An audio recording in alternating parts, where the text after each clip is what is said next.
Cybertron 2021 year in review. Buckle up.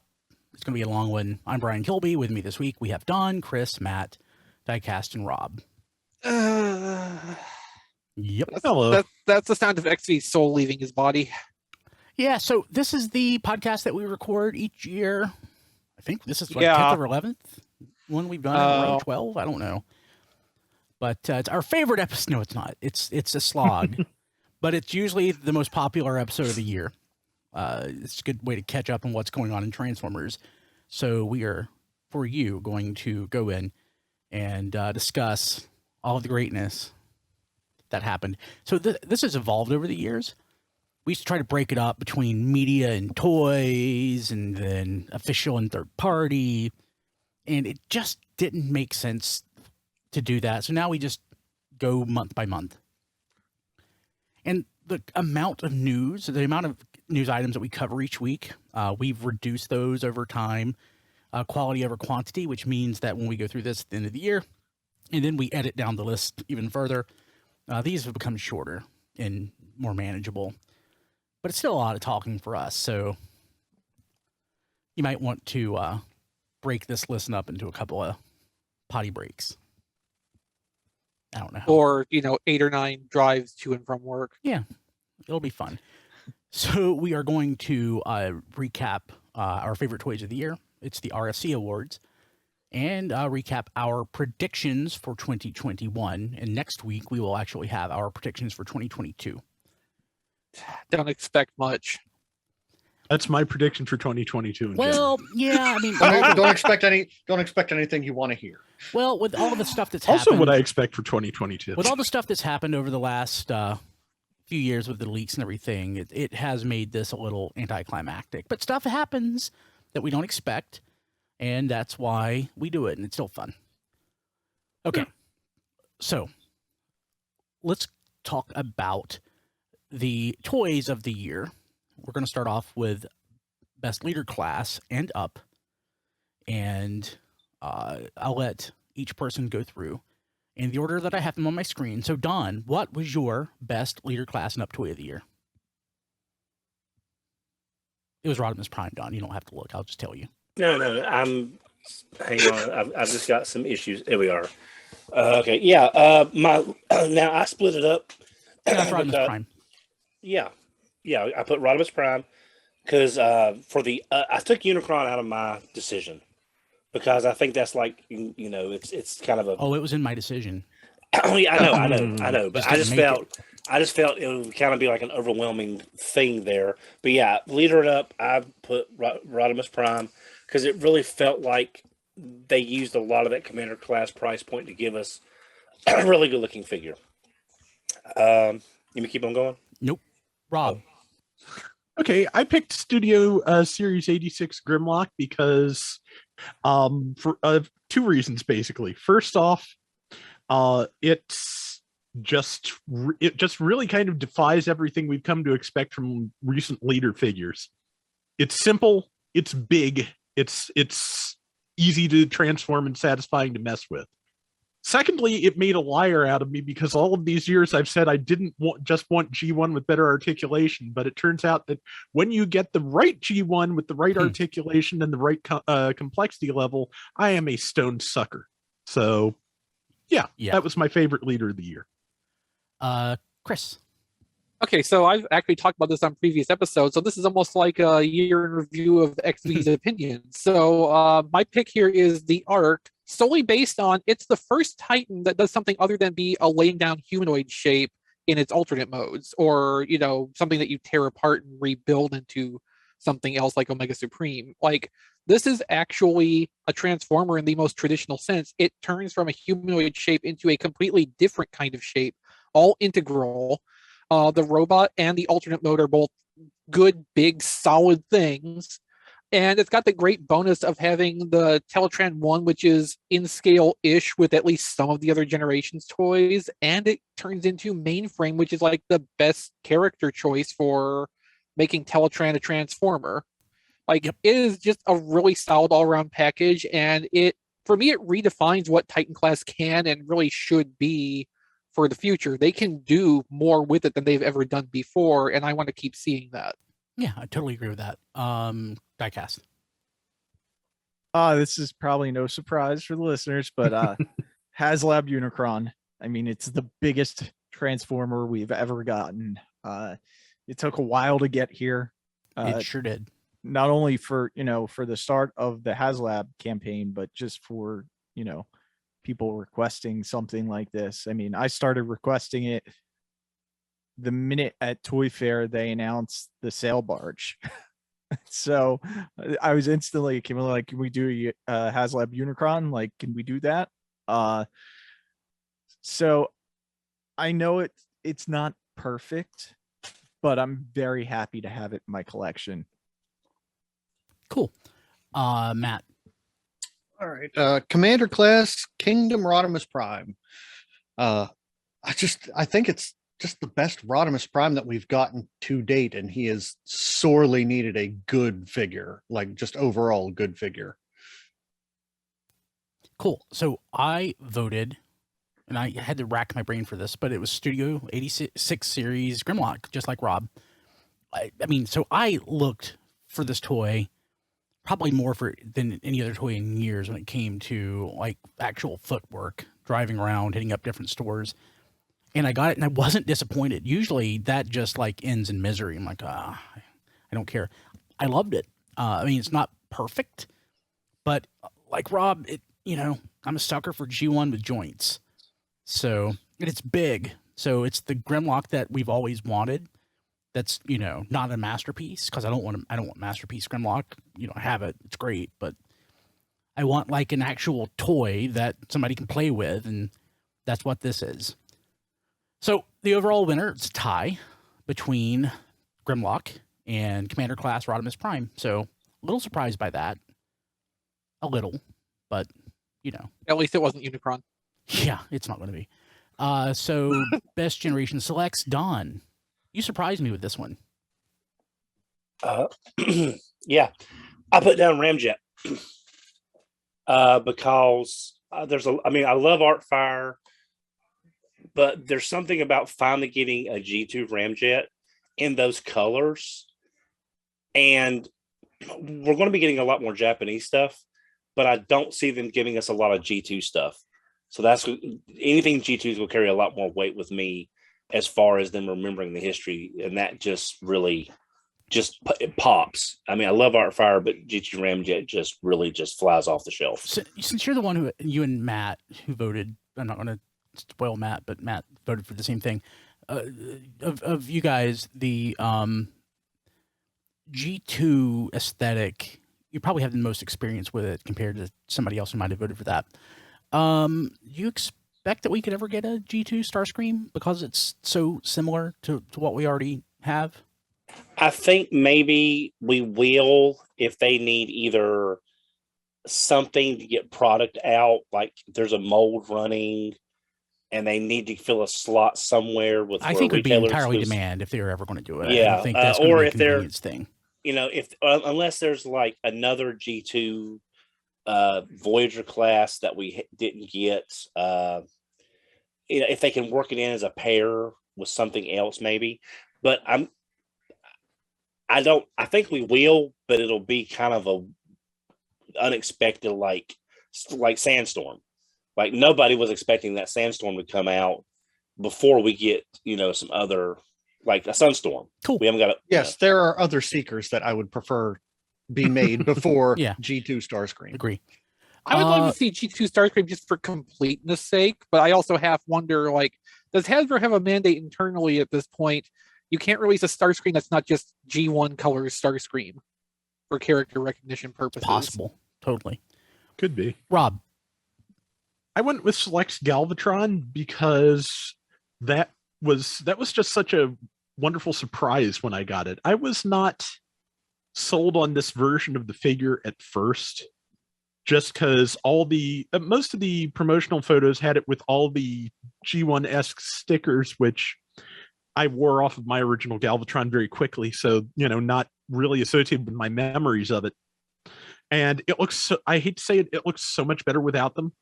and it corrects everything about the retail version that I was a little bit leery of. The no battle damage, no paint on the cannon barrel, and the shoulders are correct as far as I know on 100% of the select Galvatron. So, and that is just a really great mold. I am really happy with that figure. So that's, yeah, it's probably my favorite selection. Well, it is my favorite selection of the year. That's why I wrote that. But. Good deal. Let's see here. Chris. Well, I will tell you, Artfire is not like my favorite selects of the year, but that's because I found in trying to pick for this, I don't have any strong feelings about any of the selects that were released this year. Like, Galvatron is good and competent. Ramjet's good and competent. I like what both of them are doing. Artfire is also very competently done. Like, I'd say the only one that's probably not a great pick overall is Transmutate. I went with Artfire, though, because it at least represents something new to Hasbro. This is the first time Hasbro has released G1 Artfire in any capacity. And, you know, for people who did not get, say, the United EX Artfire several years ago, because, you know, it was a mail-away exclusive and everything, expensive, kind of prohibitive. Like, this at least allows people to introduce something new to their collections potentially. So I think there's at least some value in that over, like, some of the same character rerun stuff that most of the rest of Selects this year has been. Diecast. I picked G2 Ramjet also because I love the G2 colors.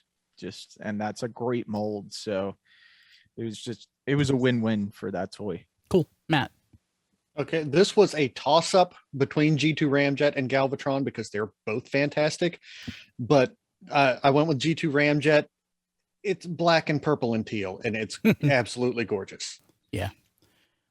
So I went with Galvatron, to be completely honest. I didn't remember getting my G2 Ramjet, but apparently it did in August, so maybe I should dig it out. The Galvatron, though, I really like the Galvatron mold that we got. I mean, it's fantastic. You know, mine doesn't even have the, you know, correct shoulder placement, but I don't care. It's not that big of a deal. Yeah, I understand if somebody wants it to be perfect, but I think the toy is so great that it doesn't matter. But the Selects version is corrected, but I was just stunned by how good it looks in hand. I think I like it better than the regular retail release, so I had to pick it. A little bit. Yeah, I totally had to pick it. I was stunned. But the winner is G2 Ramjet, which again surprises me a little because I don't even remember owning it. I'm very pleased with that result, though. Yeah, that's a G2 Seeker 2 years running for me because I voted for Sandstorm last year. Cool. Okay, go ahead. I remember owning Ramjet, but I think because I'd handled enough of those Seeker molds already, it didn't make as much of an impression on me as strong one as Galvatron did, which was my first experience with that mold. So, you know, hard to beat that. So we need an Action Master Thundercracker. Yes, we do. Yeah. That would be the 2-pack with G2 Starscream. Please. Okay. Yes. Yes. Best Voyager of the year, Don. Well, if a certain Tiger had been a 2021 toy, he probably would have gotten my vote. But I went with Hot Rod. Studio Series 86 Hot Rod. We finally got that as close to that third transformation from the movie that I have been wanting for years, because that's the only scene he does that in.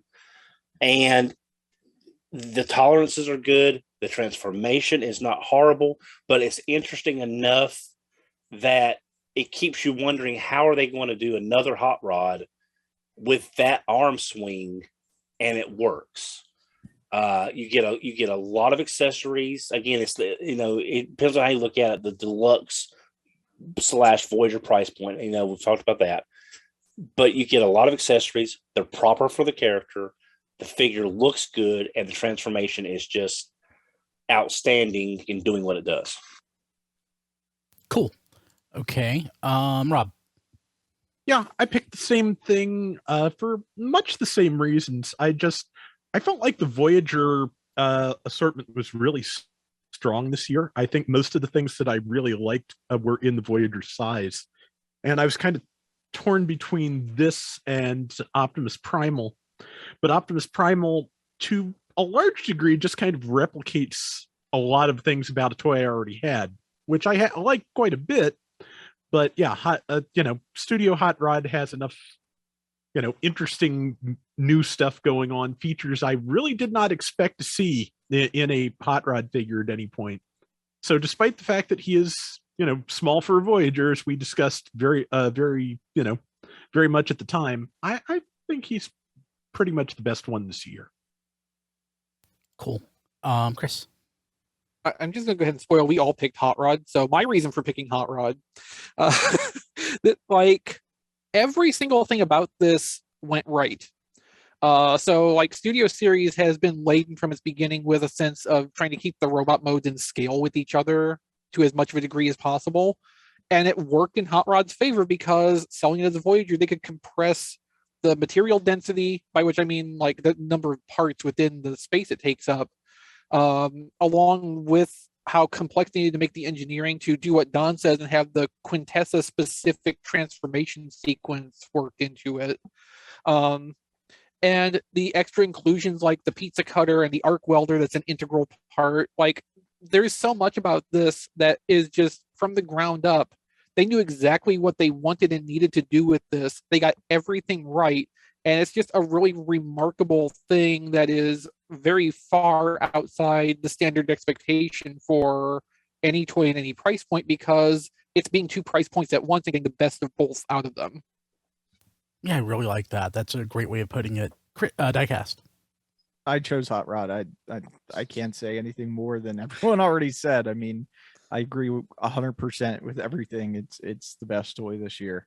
Matt. Best Voyager this year. Studio Series 86 Hot Rod. I mean, we've been over this at length, and I mean, I'm just super happy to have gotten an excellent Hot Rod and Rodimus Prime in the same year. It's amazing. Yeah. Of course, I picked Hot Rod, and the reason I picked it is because Cyclonus didn't come out this year. So. Oh yeah, that's right. Yeah. So if Cyclonus came out, we'll talk about that in a little bit. Yeah. Cool. Okay. So that was the winner.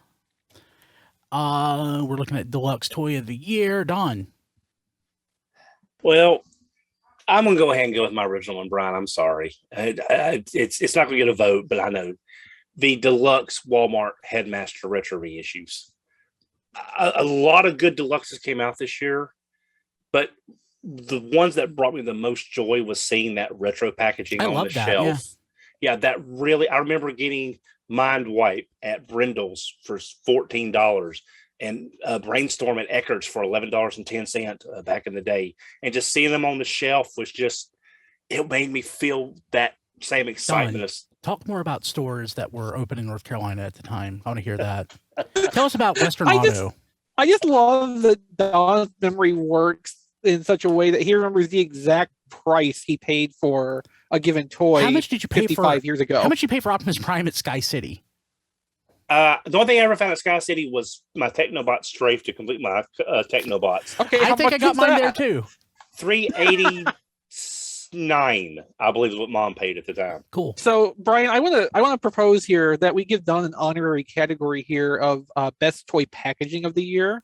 Yeah, so he can have the retro headmasters and actually have that count for something. So there you go. Let's just. Oh, thank you much. Let's just unilaterally declare that's the best toy packaging of the year. Yes, there you go. Because it pretty much is. That might be a good category going forward. Not to add any more, but I mean, because the window boxes are shrinking. We'll see if we remember that next year. Yeah, we'll see. Yeah. Perfect. Rob. Just the idea of that being the best toy packaging of the year for reasons I elaborated on when we first saw it on the show, crawling right up my back. But I picked Kingdom Air Razor because that is just, like I said, Voyagers were really where I feel like I got the most satisfaction this year. A lot of the Deluxes were not bad, but just had various, issues, just weirdnesses. And I think of all of them, Air Razor is the one that I was the most satisfied with. It's a good mold. It looks good. The transformation is neat, and everything worked right. Nothing broke off, and that's just about that puts it in the running this year because it's, like I said, been a weird year for Deluxes. Cool, Chris. I also picked Air Razor. for similar-ish reasons, Airazor in particular is like one of two, I would say, Beast Wars updates that came out in Kingdom that actually feel good and are enjoyable to me in the way I want them to be.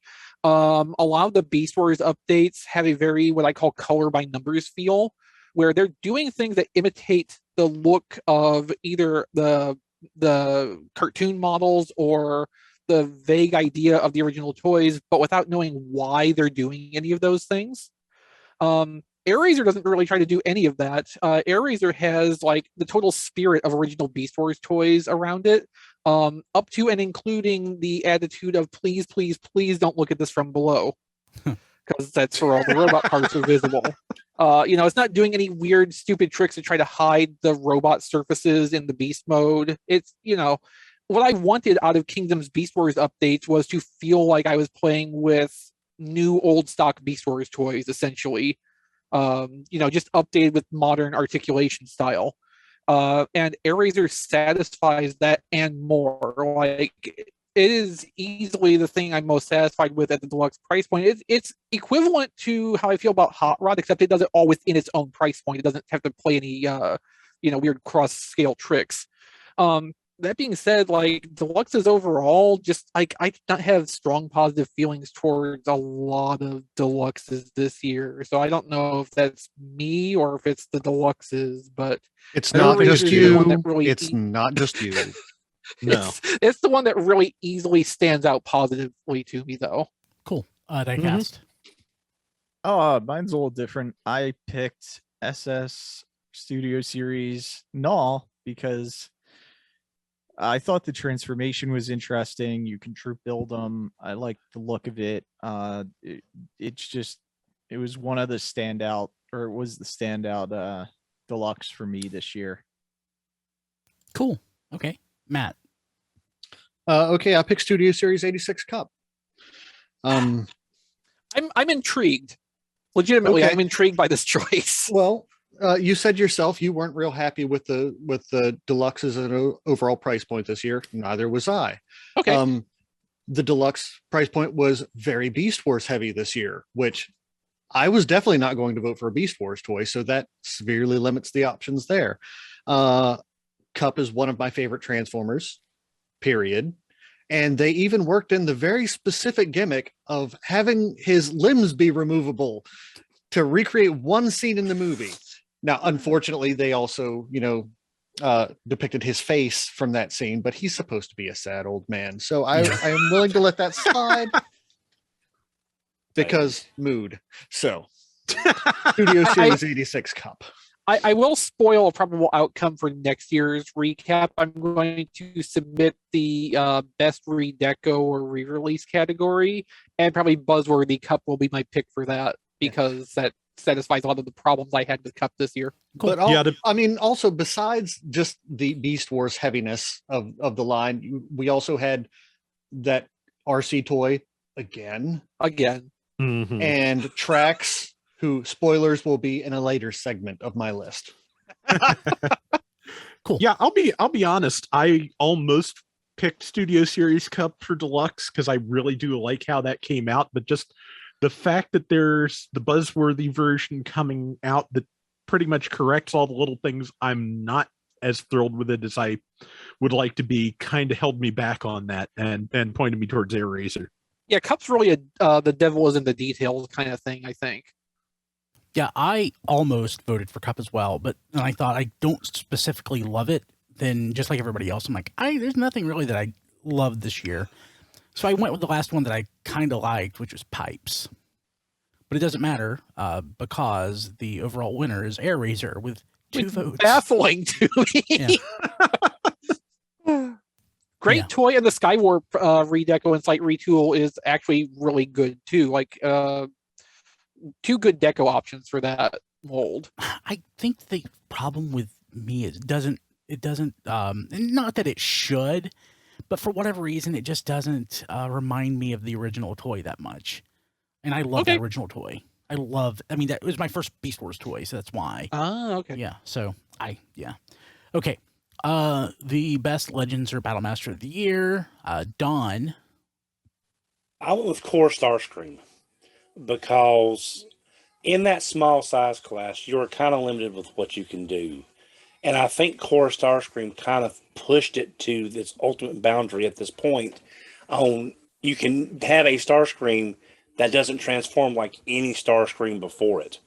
And it's just like it shows it's almost like a third party figure in the fact that Don, don't well, don't, no, don't say that. no. I mean No, I mean doing more engineering at a lower price point to not be what you expect a simple figure like that to be.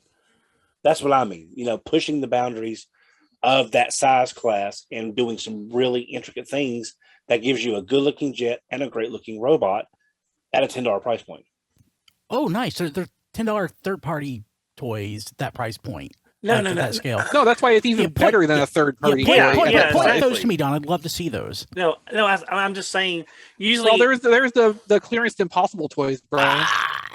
What about the Doctor Wu figures? Okay.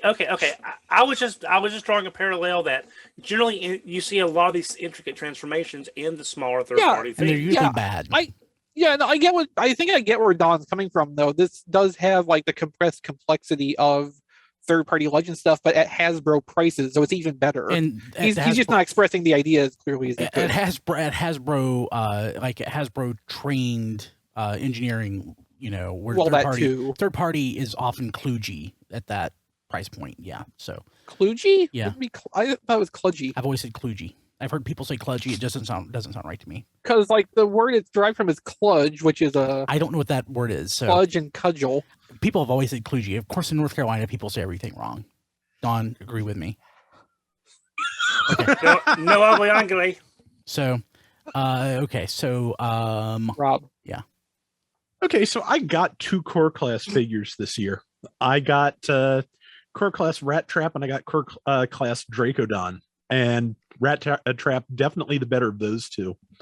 Also, just Chris did something really nice for me because the first Rat Trap I got just had some kind of molding error. And when I transformed him, his head would shoot across the room. And you had that problem with Springer too in the day, didn't you? Yes, I did. That was one of the most depressing things, to have this toy that everybody else loved, and I still cannot transform it without knocking its head off. It's just, which is why I came to love the Sandstorm version of the mold so much, because it does a lot of the same things, and just also, its head. Yeah, keeps its head, and I kind of like the added just hover bits and what all. But anyway, Rat Trap. That's a really nice figure. Really, again, elaborate transformation for its size. It's a good representation of the character, and it's just, when you get one that actually works right, it is a really, really nice figure. I'd actually forgotten until you mentioned it that I got you a replacement for that, so you could actually have one that you could enjoy. Yeah, I really appreciate that. I'm glad that worked out for you. It did, because that is so nice as a figure when you get one that works right. So cool. So I also picked Rat Trap, and so I'm going to present this in a way that Don will definitely appreciate. So picture it: Generations 2013. Oh, yeah. Generations Deluxe Rat Trap. The culmination of all my problems with Generations Beast Wars toys of that year, which was, again, a lot of color by numbers feeling, where they didn't get the spirit of what Beast Wars toys were. But that toy also was just super over-engineered, and it broke through no fault of the user's operation. It broke because you moved hinges the way they were designed to be moved.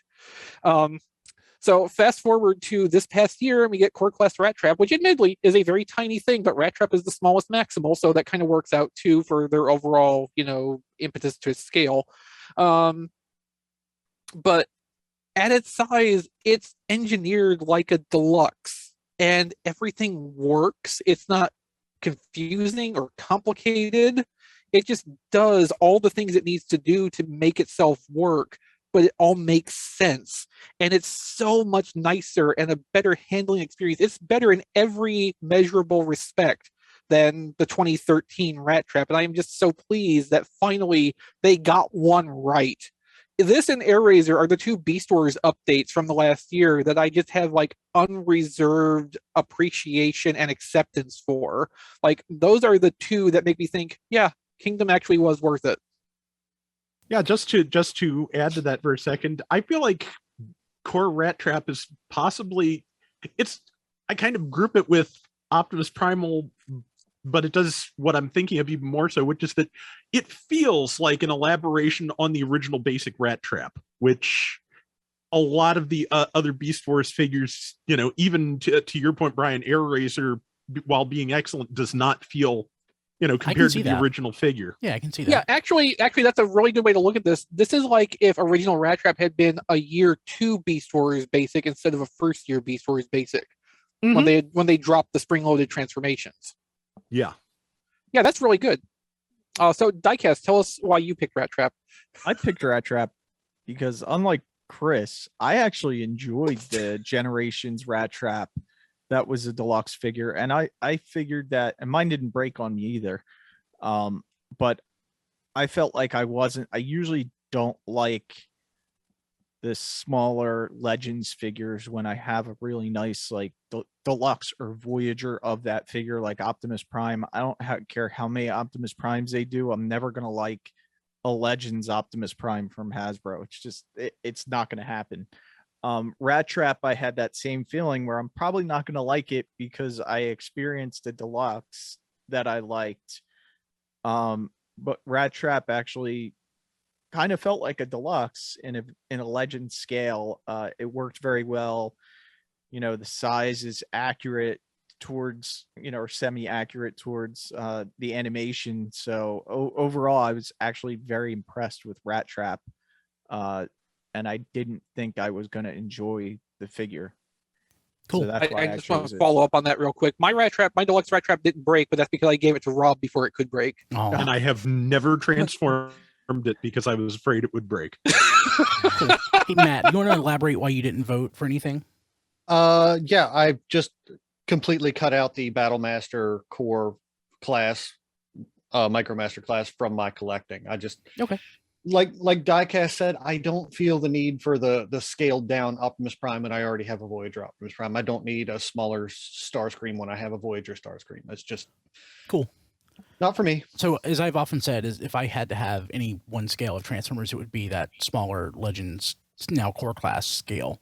And the ones I have them all. The one that I loved the best was of course Starscream. The transformation was novel. Was unexpected, especially at that price point and size. The likeness is great. Just I wasn't frustrated with it. I actually had like a eureka moment transforming it, and I just think it's fantastic. And but it doesn't matter because Rat Trap won, had more votes, and nobody voted for Megatron, and there's good reason for that. Or Soundwave.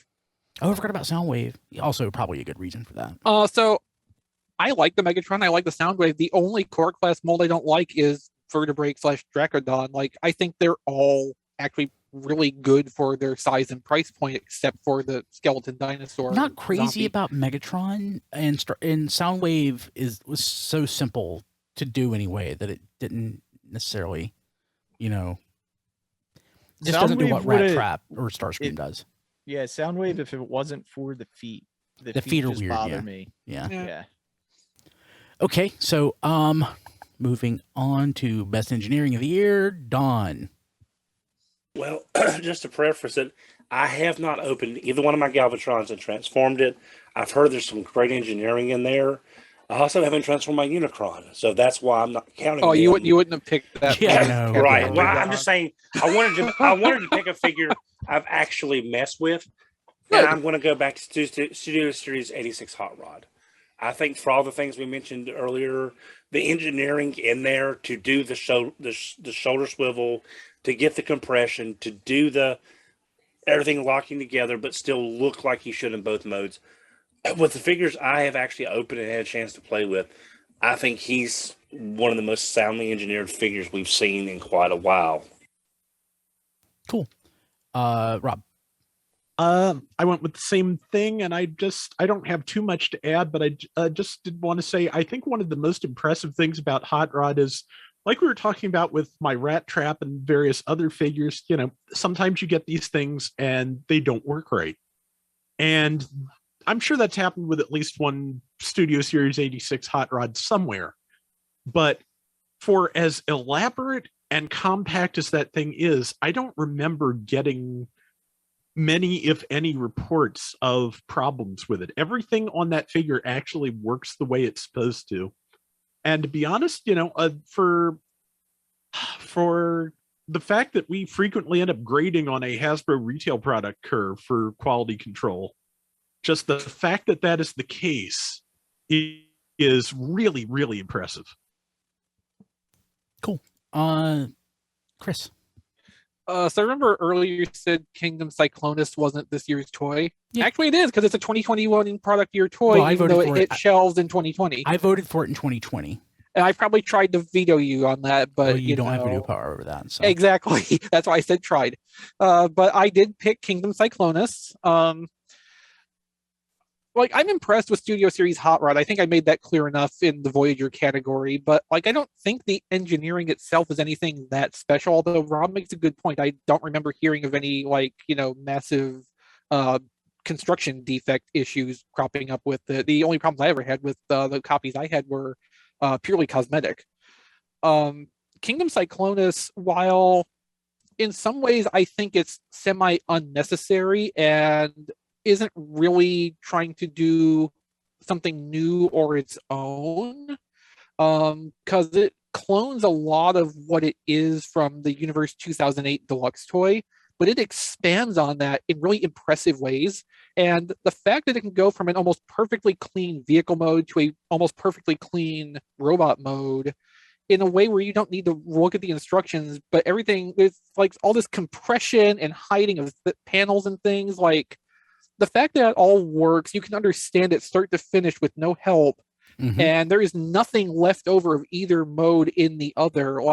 It's a brilliant execution of an engineering plan, even if it's not its own original engineering plan. Yeah, I think I picked it for my toy of the year last year, and I'm pretty sure I described it as basically almost the perfect Transformer. That sounds right. Yeah, so yeah, I agree with everything you said there. Diecast. Ooh, best engineering for me was Kingdom Rodimus Prime, just because I thought they did a really great job with that. The engineering on the car part, or the Rodimus Prime part, was exceptional. The trailer was, it's just a trailer. I mean, it's a little bit better than Prime's trailer, but it is just a trailer. But it has a shelf. But yeah, and drawers. He's great. Yeah, and I mean, he's better than Prime's trailer, 100%.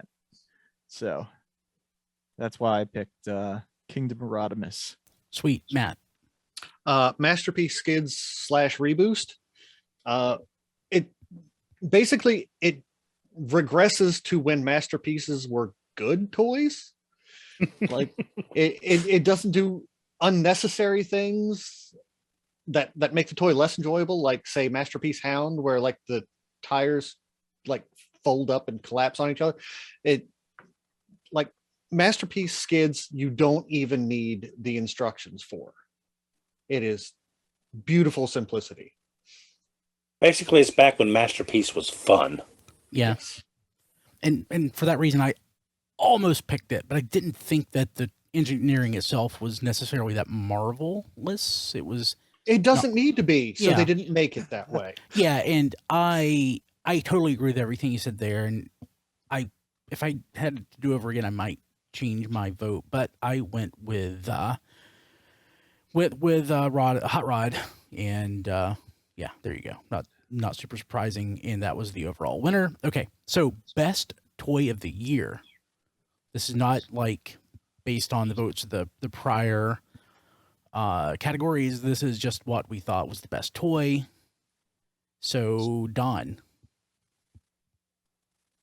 he's working on he's it. pulling something down.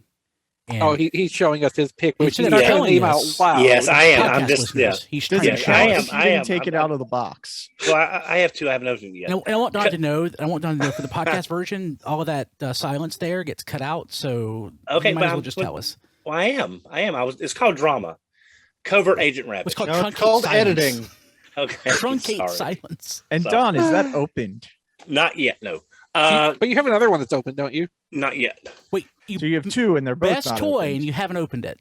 I'm saying this toy is so good. I bought two without Dononomics, so I could have one in the box and then one to open. But you haven't opened it. How do you know it's the best toy of the year? Yeah. Because I love it with all of my heart, and it's a beautiful box. It's a beautiful figure. So it's the best box of the year. So I guess if we change the category to most loved unopened toy of the year. Yeah, but usually only Most Don and I would unconditionally be able to- loved toy. Yeah. The toy that will not wind up on the island of misfit toys. No, it's just this thing came out of nowhere, and I love it. I love the way it looks. I love the packaging. I love that they actually gave Beast Wars, one of the most important moments in Beast Wars, a physical representation. It's just Time Rhinox hit Megatron with a car. Sorry, Don. That's fine. It's fine. But I'm just saying, this is one of the figures that have brought me the most joy in my collection this year, simply by existing, unopened or not. That's totally fair, Don. I get that. And I get similar feels from that, but I had to pick a toy that I actually opened. I don't think it came out out of nowhere. I think it came out of one of Hasbro's contracted factories. Is where I think. It came from. Ha. Okay, but I mean, I'm so happy to have that figure. I don't mind it not being open. Just having it makes me happy on the shelf. Don, I get that. It's a beautiful presentation. That is fantastic. Yeah. I totally get it. Okay, so Rob. Yeah, I mean, I can't really make fun of Don for that because I chose Studio Series 86 Grimlock basically on the same criteria, which is what did I enjoy the most? And my vote came down to the same thing. Yeah, so it's Same. it's Studio Series 86 Grimlock just because that is such a fun, satisfying toy to handle. And I don't think we've even mentioned the whole unarticulated wheelie that came with it at all, because the Grimlock is good enough. It doesn't actually matter. I have Titans Return wheelie. I have a wheelie if I need a wheelie.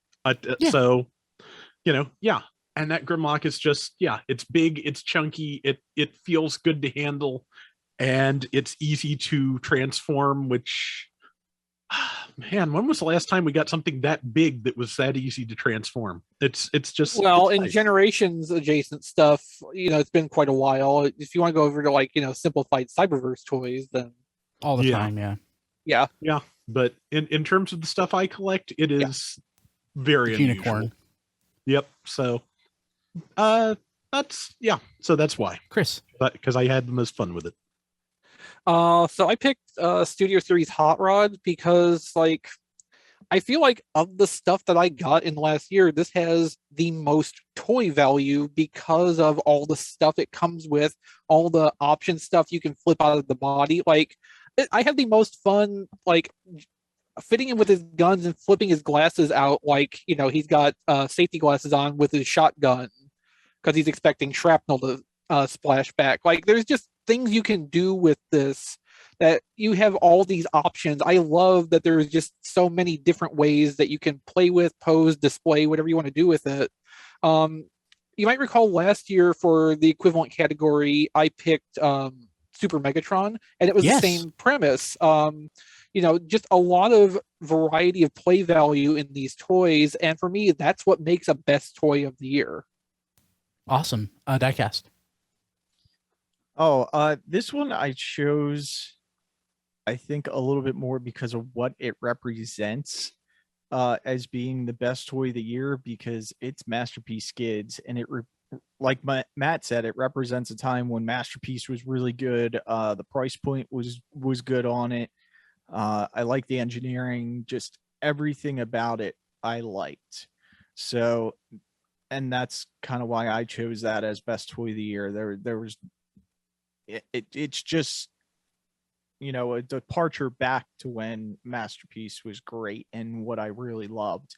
So I can't say enough good things about it, and I hope they look at Masterpiece skids and say we need to get back to this for future Masterpiece releases. Matt. Studio Series 86 Gnaw, and if I have to explain why, then none of you have been paying any attention to me. That's best 8 toys of the year. Yeah. I'm surprised it didn't make Deluxe. I don't have no idea why you didn't. I didn't want to double up in categories. I wanted a different toy for every category. Cool. That was too much effort. Yeah.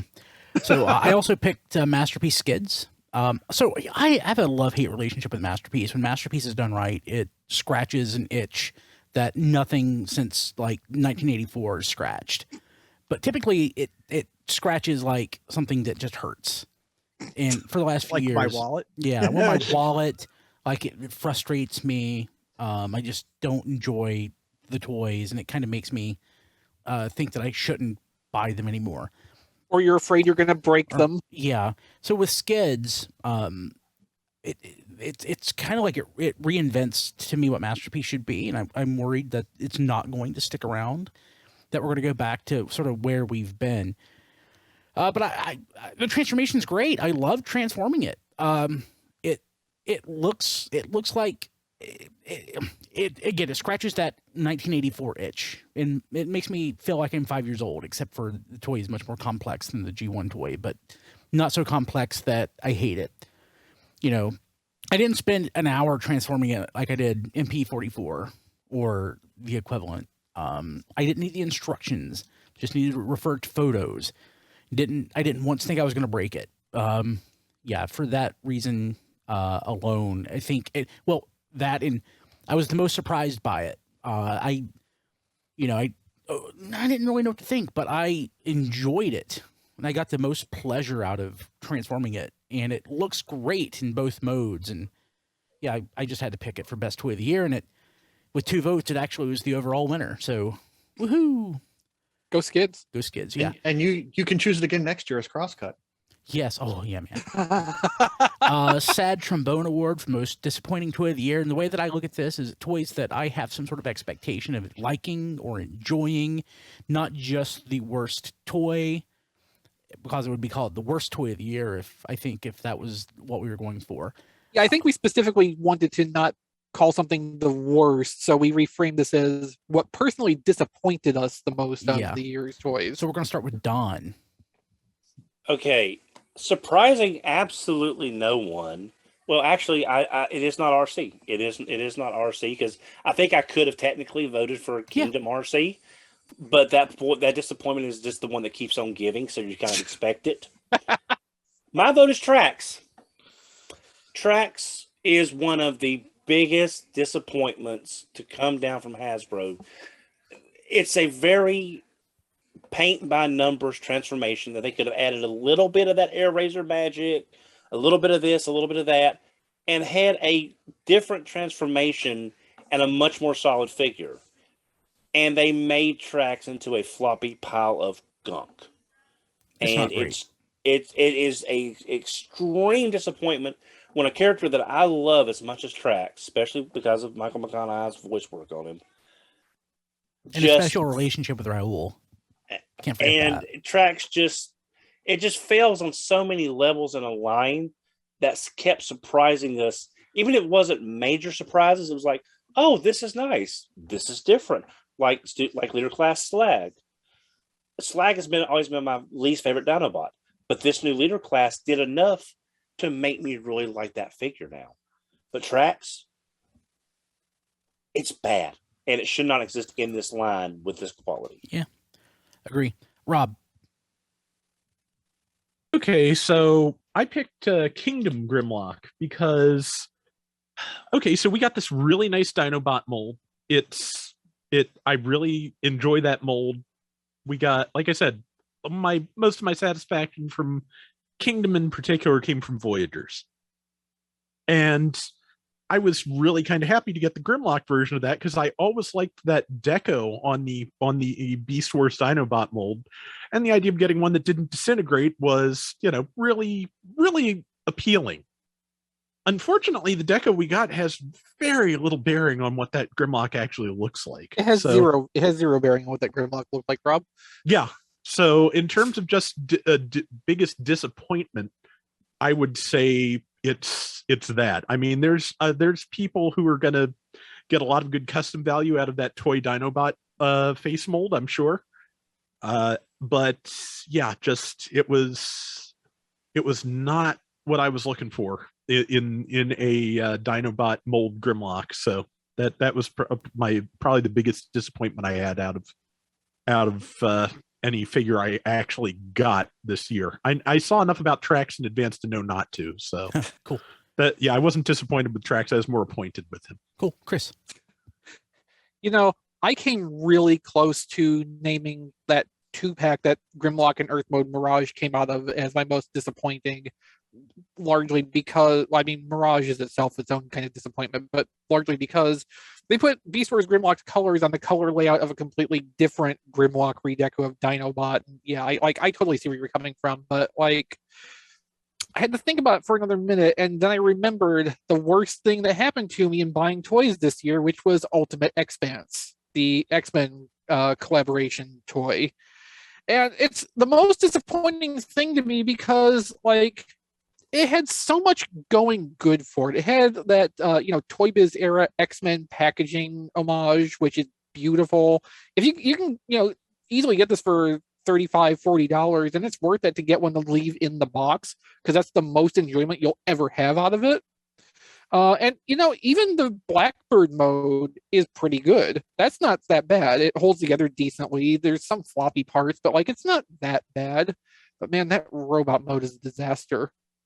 And maybe I should have stolen too, and I'm not that torn up over it. Yeah, I think they did you a favor. I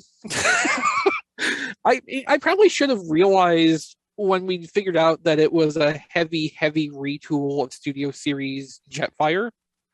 When you do that much redesign work, you either get something that is like Super Megatron, an amazing success story, or you get something that's big powered where you just regret everything. And this fell much more to the big powered side of things, unfortunately. And even more disappointing to me, on top of just, how bad the toy came out in its totality, I paid full retail for this, and within a few weeks after that, it was consistently $10, $15, $40 below SRP. And it was by then far too late for me to do anything about that to try to get any of my difference back. So yeah, it was a very extremely disappointing toy experience, and I still can't get anybody to buy this damn thing off of me, so I don't have to live with it anymore. Yeah. Because you can't live with it anymore. No, I can't. Diecast. Chris is right. Ultimate Expanse yes, I am. is one I was excited for because the crossovers have been pretty good, with the exception of Maverick. the Top Gun one, which was Maverick, which is the worst. And I didn't even get it. That's how bad it looked from the photos. I was just it looked like a pile of junk. So I'm not getting it.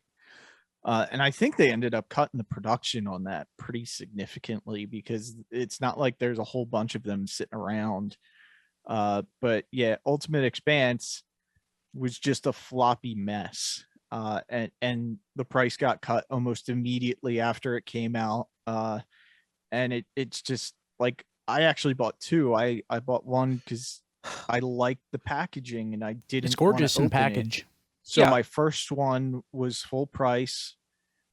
That was the one I got, and I said, okay, the packaging's really nice. I'm not going to touch this one.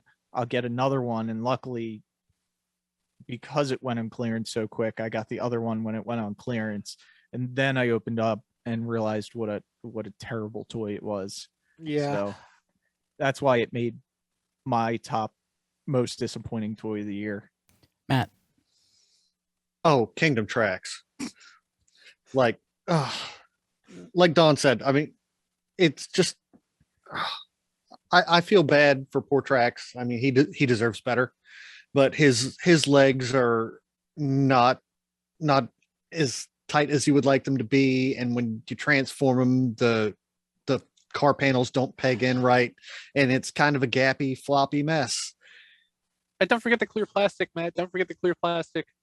Yeah, the clear plastic, which permeates pretty much every figure now and makes me very, very sad. I just want to say I drew the QC lucky draw for that figure because I got one that didn't have any problems. So that's Lucky. one of the reasons Trax did not make my list of disappointings, because I'm one of the few that got a good Trax. I didn't get a good Trax, but Ultimate Expanse was still a more disappointing experience for me. Absolutely. Absolutely. Henceforth, Diecast's Kingdom Trax will be referred to as Lucky Draw Trax. Yes. Yeah. Cool. Okay. Me, I voted Unicron. So I mean, there's a ton of reasons why. I spent $600 for it. I had to wait forever for it. It started shipping, and I had to wait forever after that. I was towards the bottom, not as far as Diecast was, but I got to see people transforming it, and I just wasn't crazy about the way it looked. I got it. It was massive, which I knew it would be. Took it out of the box, and it's just so big that it's intimidating in that respect. Not in the sense that I'm like, oh God, can't do this. It's like, oh God, I don't want to do this. On multiple occasions, I started transforming it and just did not enjoy. And like, I probably got like a quarter of the way there on a couple of occasions and stopped. So I've eventually boxed it back up without ever transforming the thing.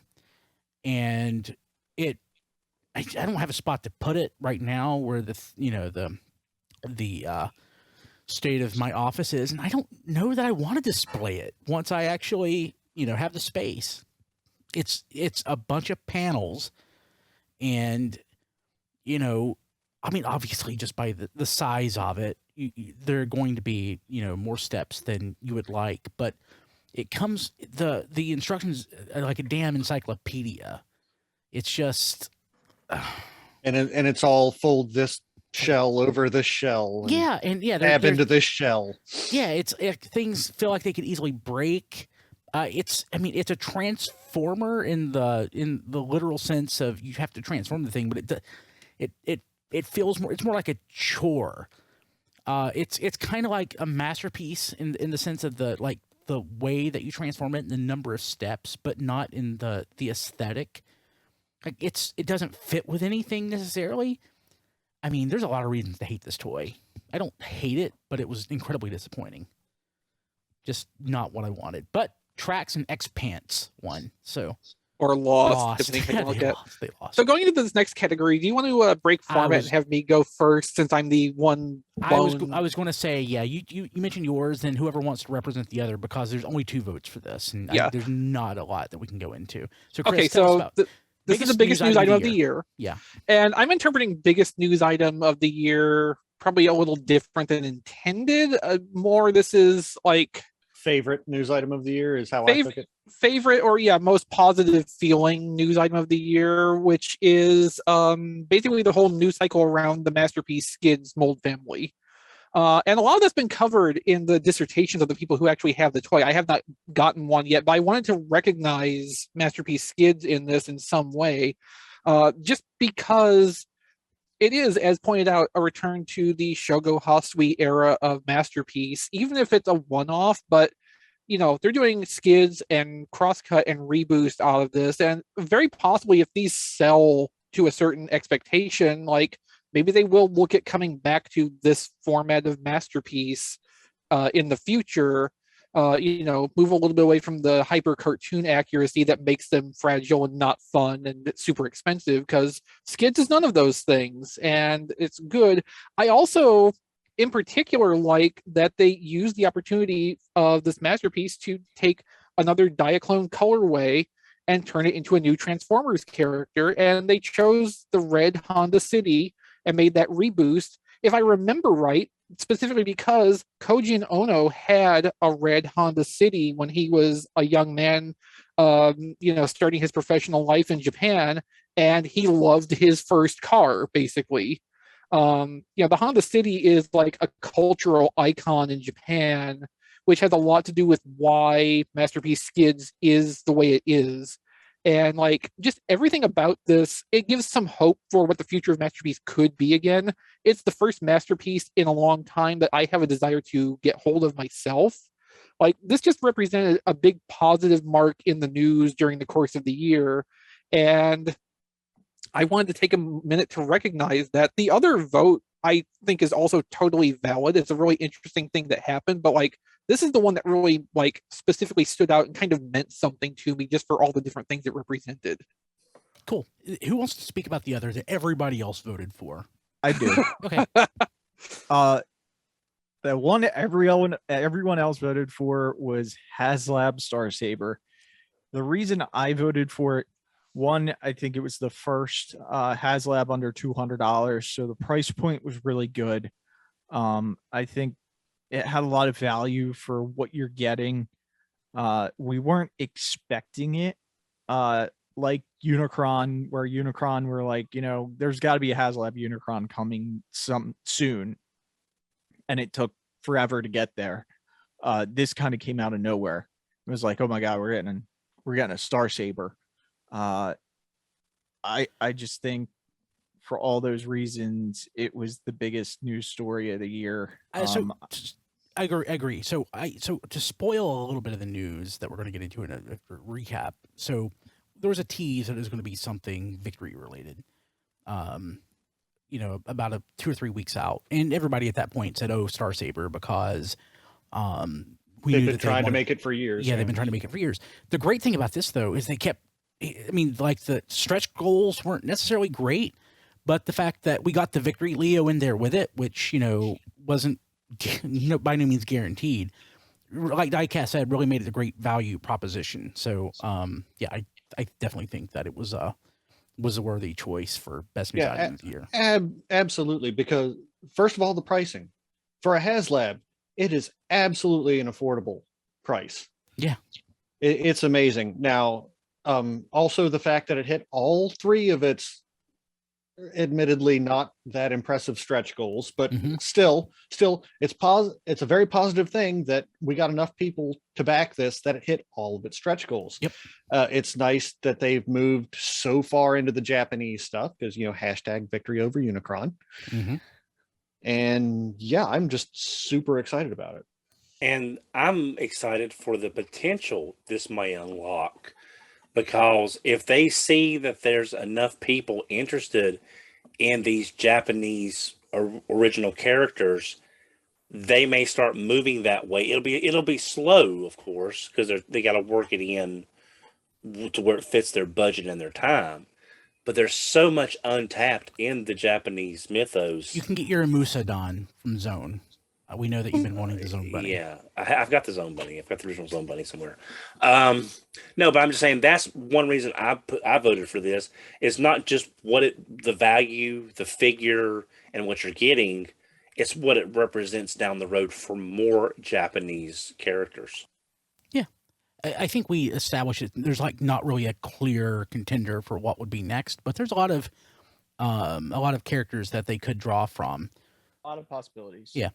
Cool. So yeah, that one. So Chris also had a suggestion for most disappointing news item of the year, and he submitted Chris. Yes, for most disappointing news of the year, which I added late, so we don't actually have votes. So this is just unilaterally what we all agree on. You win. This is it. I've put it in here as the true scale of Masterpiece Shoki and Raiden. So Masterpiece Raiden, of course, is something that they've been teasing since late 2019 for us as an intent in the Masterpiece line eventually. And of course, 2020 happened and screwed up everybody's schedules for everything. But, they got it. And Don, this is not an intentional pun. It's just the way I have to phrase this. They got it back on track in 2021.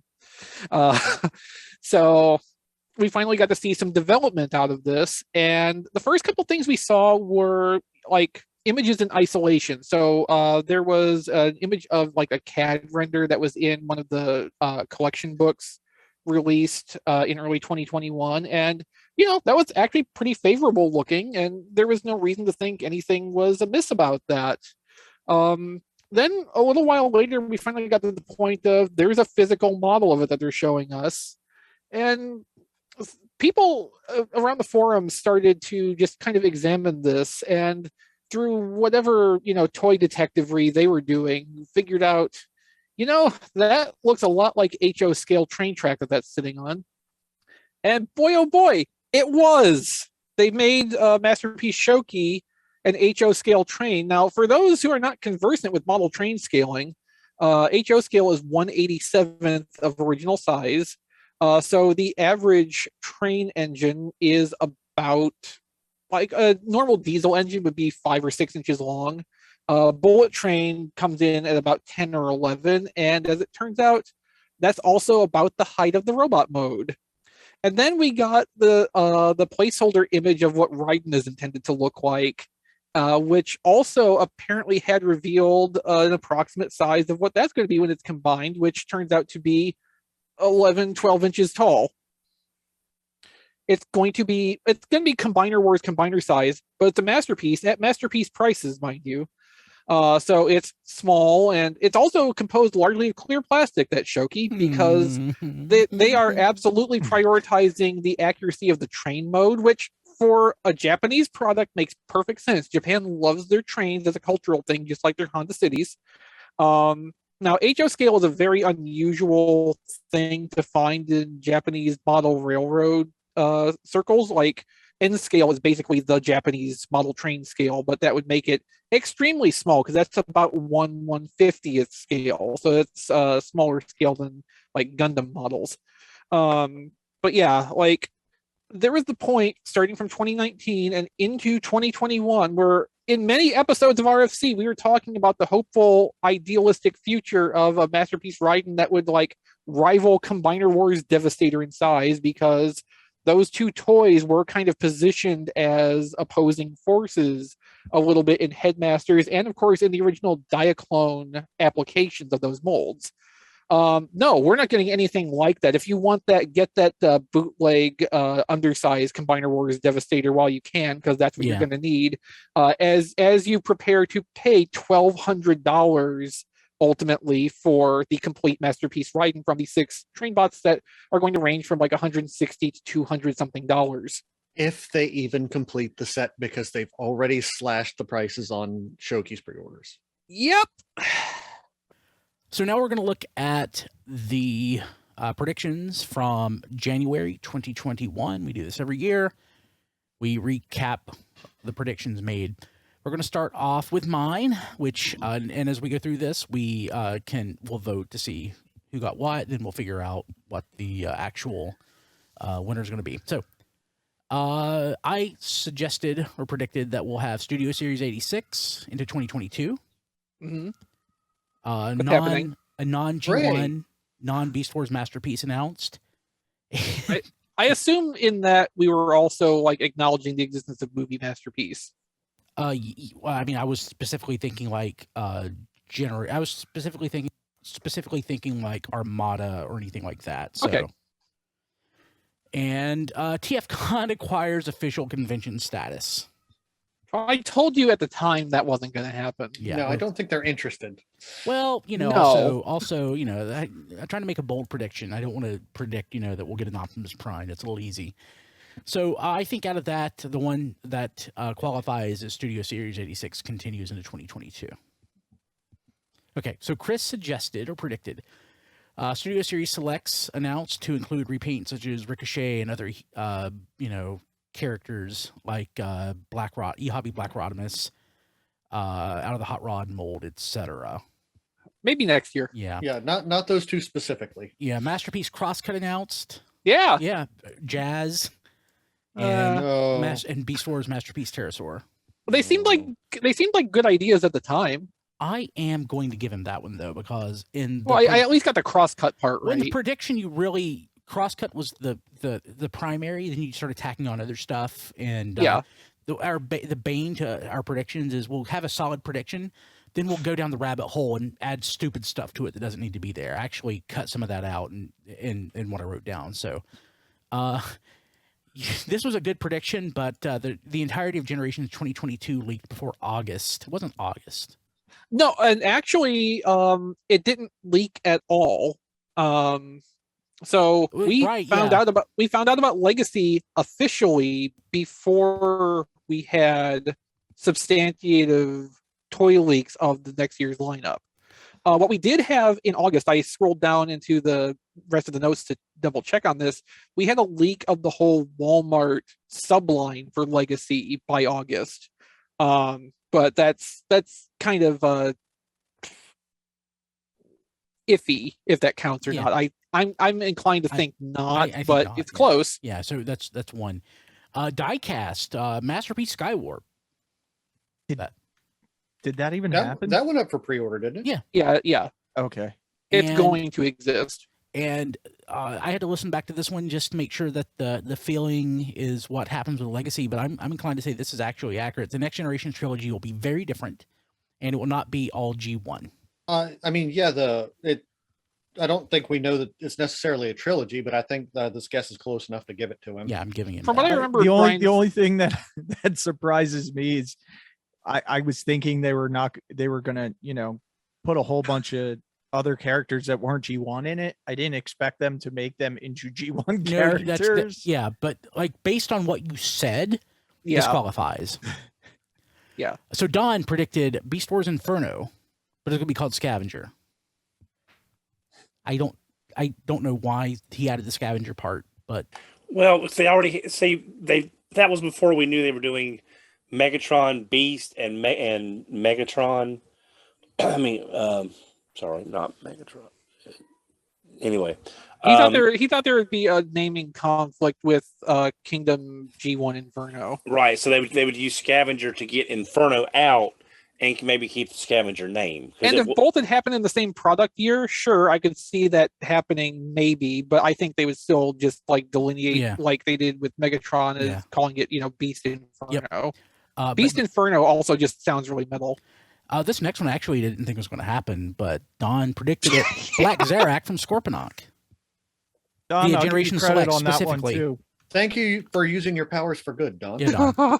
Yeah, because didn't they officially say it wasn't going to happen, and then it happened? Something. Yeah, I mean, at one point they said there was not a plan for a reuse of Scorponok, and then I think like 2 months later, the listing or stock photos leaked for that. So, whatever. That was a good one, Don. Yeah. So Don suggested also Skylink's repaint is the Purple Griffin from what, a Decepticon Raider in King Arthur's Court. No, Aerial Assault. Aerial Assault. Sorry, I don't know what I'm thinking. And Combiner Wars Stunticon gift set as Puzzler also did not happen. That was Don's bold prediction. Yeah, that was his bold prediction. John, not here, predicted that Armada Prime test shot, the toy would be announced or released, did not happen. He also I wish he was right. Yeah. And there would be another Transformers HasLab, but no idea of what it would be. So there was a Transformers HasLab, so we'll give him that one. Mm-hmm. Matt, Euro G1 characters, including Thunderclash, would be announced or released. I don't think we had any that qualify. I like all of Matt's predictions either way. Hasbro stopped using clear plastic, and this is a summary of his thoughts, but because it sucks is basically the that one should be true, damn it. Yeah. Masterpiece Troop Builders, specifically did not happen. And HasLab Unicron would be delayed until 2022 just to get on Diecast's nerves. Yeah. Oh, thank goodness that one didn't happen. Yeah. Rob suggested Masterpiece drops in price. Specifically did not happen with Shuki. And I don't remember if anything else happened. So not at first. Yeah. No, Shuki's price did drop, but not in the way Rob probably meant it. Yeah.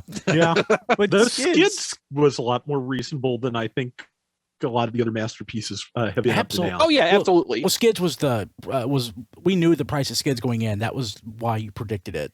Oh, okay. I forgot. I forgot when Skids happened. The official word of Skids happened like December 30th or right around there. So we had the information in time for the predictions episode last year. Yeah. We don't know of any further pricing yet. So Skids is an outlier currently in the pricing structure. Yeah, but I'd give it to him just because Shoki dropped the price. No. That's not. No. It's not like there will be price drops. It's like the price of Masterpiece toys will be lower, like Skids. Yeah. That was specifically that Skids would set a trend of lower initial sticker prices. Yeah. the Not show that they would contained is on not- clearance. Not the Yeah. same thing. Yeah. Tragically, Pre-clearance. yes. Tragically, it did not happen Yet. Yet. yet. And the Generation series, the next one would be Armada themed, and started its own new trilogy. Did not happen. Dang. Yeah. Okay. So it looks like the winner's diecast. You got 2 right. Yay. Yay, diecast. Congratulations. So again, next week's episode 761, we will have our 2022 predictions. So this is it. This is the review of all of the news items that we covered. Well, most of the news items that we covered in 2021. We're going to start off month by month. And I don't know. I may get tired of talking. I may hand this off to somebody else, but we'll see how that goes. I think we vary on that, how we take it each year. One thing, though, I do want to note is I have these laid out, again, by month. And our pattern of shows, sometimes a news item might pop up like at the end of a month, and the next episode is not until like a few days later in the next month.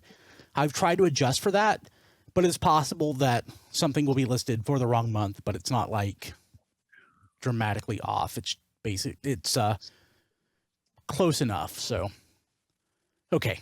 So January, first news item that we're going to talk about real quick. Just Masterpiece Skids was announced. Like an official announcement. So great. Yeah. We knew that was coming. Yeah, that was even done in conjunction with Honda. Yeah. Oh, that's And it right. turned out remarkably well. Next, though, news item was Masterpiece Thundercracker version 2 was leaked. I don't know if we even know where that leak really came from necessarily. It happens sometime because Takara, just like Hasbro does with their vendors, Yeah, they that's right. send out order It was an forms for the official retailers. graphic.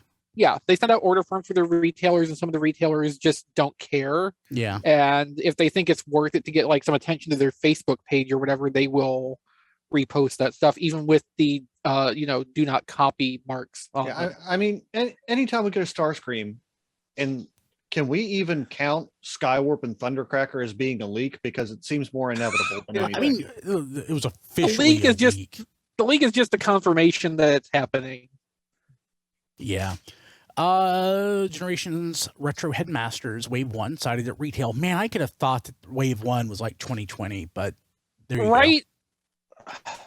I saw that in the list earlier and had to like actually go verify that for myself because I just could not believe that was the same hell year we just got out of. Yeah. Well, I mean, it said they were cited in January. They may have been announced in 2020. Oh, yeah, definitely. We knew they were coming from the Hasbro, or the Walmart Collector Con thing. Yeah, no, I could have swore they were on shelves before that point, like Yeah, for a same. long time. That's the feeling I had. Yeah.